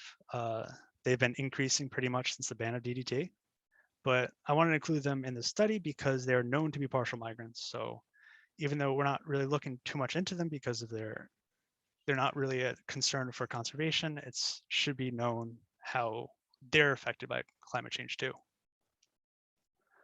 So the other study is, as I said before, the Atlantic Flyway. The map to the right are all the hawk watches, 53 of them that exceed an average of 200 observation hours over a 15-year period. And this is what the study will be taken. This is where the data is coming from, all these hawk watches. The goal of the study is to create a spatial database of hawk watch data to better understand the large-scale migrational routes of raptors, and also examine the possible change of these routes over that 15-year period. And then use the database to determine if migration has been shortening and if migration arrival is later among the species of interest. My hypothesis is that migrant raptors are migrating later and a shorter distance due to increasing temperatures. So for the methods, creating the database, I already did this, but emitting hawk watches with insignificant observation hours, and creating these point feature shapefiles for the hawk watches. And each shapefile will have its own attribute. Each species will have its own shapefile, and then each year will have its own attribute. All the population data is coming from hawkwatch.org, which is accessible to anybody. So if you wanted to find a hawk watch in your area or just look up populations, how they're doing this year, it's a great place to go. And then with all this data in MGIS, we're going to export the CVS file for each shapefile to calculate the population trends for the past 15 years. And then these trend calculations will be then imported back into the database so we can create maps and we can analyze it. So trend maps will be created to see the overall change at each hawk watch over this 15-year period. And I included this area because I find it very interesting because it's an area where there's a lot of coverage from an east to west gradient. So it'll be interesting to see if raptors are choosing different routes within this small corridor of the Atlantic Flyway. And the forms of analysis for this database are going to be broken up into two different ones, temporal and distance. For temporal, what we're going to do is calculate the 50th percentile of seasonal totals for sharp-shinned hawks at each site. 50th percentile, again, the median arrival for these hawks. And then the Julian date will be added to the database as its own attribute. So we can compare to other hawk watches. And then this will also show, then we will actually be able to take that Julian date and then find a trend, be able to plot it for each hawk watch to see if there's a trend towards later arrival. For migrational distances, zones within the pathway will be created. I'm leaning towards each zone being 200 kilometers from north to south. And if you remember the map from before, we're going to exclude the most northern one, most southern point, because they're too far from the cluster. And I wouldn't be confident that we're losing migrants in those large areas of space. Then each zone will have a total number of raptor counts, standard by observation hours because they're being clustered for each year and for each zone. And then we would be able to also calculate the rate of change between these zones. So from the most northern one to the one below it, to the one below it, we'll be able to see if there is a trend of these raptors not going as far south as before. For the expected findings, I expect to find that climate change is affecting raptor migration. It's kind of already known, but we also want to evaluate it in the spatial setting. And is also expected to see shorter migration distances for each bird in the study based off the known phenology of each bird and the past research. And the question we are answering is, are entire populations of species choosing to migrate shorter, which will most likely be yes. And lastly, to find if there is a temporal shift to later arrival at these hawk watch sites.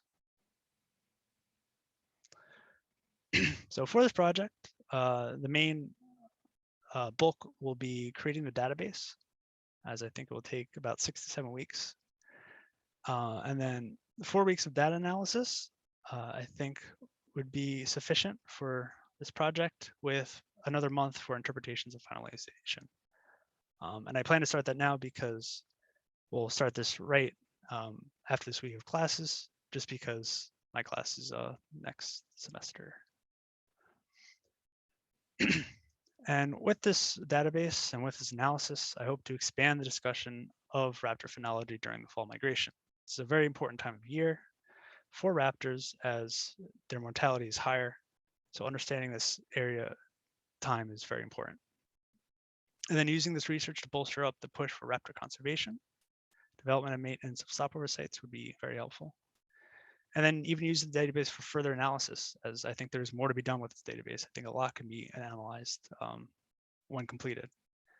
And then even expand on the database to not only just the 4 species, potentially even more, and then expand upon that in other directions. Say hawk watches have data for over the period of the study, including that as well.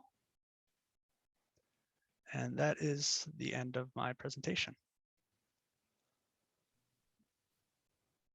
Any questions?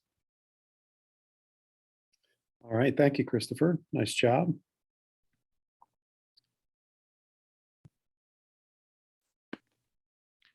This is Steve McKeag. I've got a question for you. Regarding the observation sites, I can imagine that most of the sites don't have the same manning to record what they observe. And how do they normalize the data across the different observation sites so that you have a statistic that you can use to compare across all those different locations? I would say standardization would be best through just going by the observation hours. Some of the analysis I don't think they have a concrete way to do that, but most analysis can be done at individual sites except for the shorter migration. So I hope that answered your question.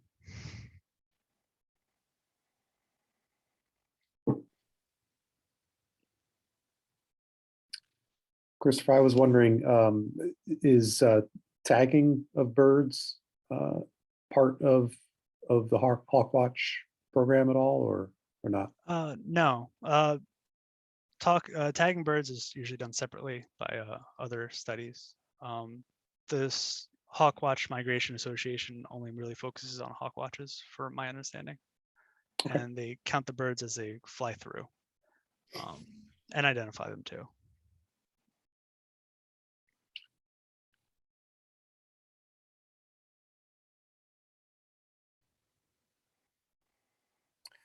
Are there any other questions for Christopher?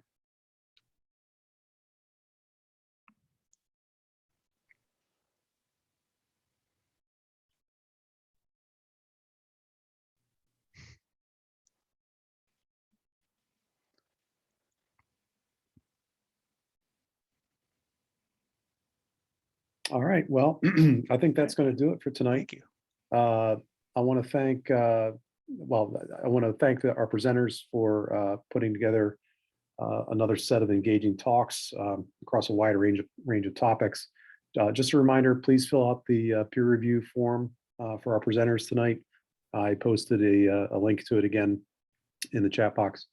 And I want to thank everyone for attending and wish the best of luck to all of our presenters tonight in completing your work and finishing off your degrees. And we will wrap up the 596A presentations for this term tomorrow morning at, let me see, at 11 a.m. Eastern time. So I hope to see you folks again tomorrow morning. Thanks again. Have a good night.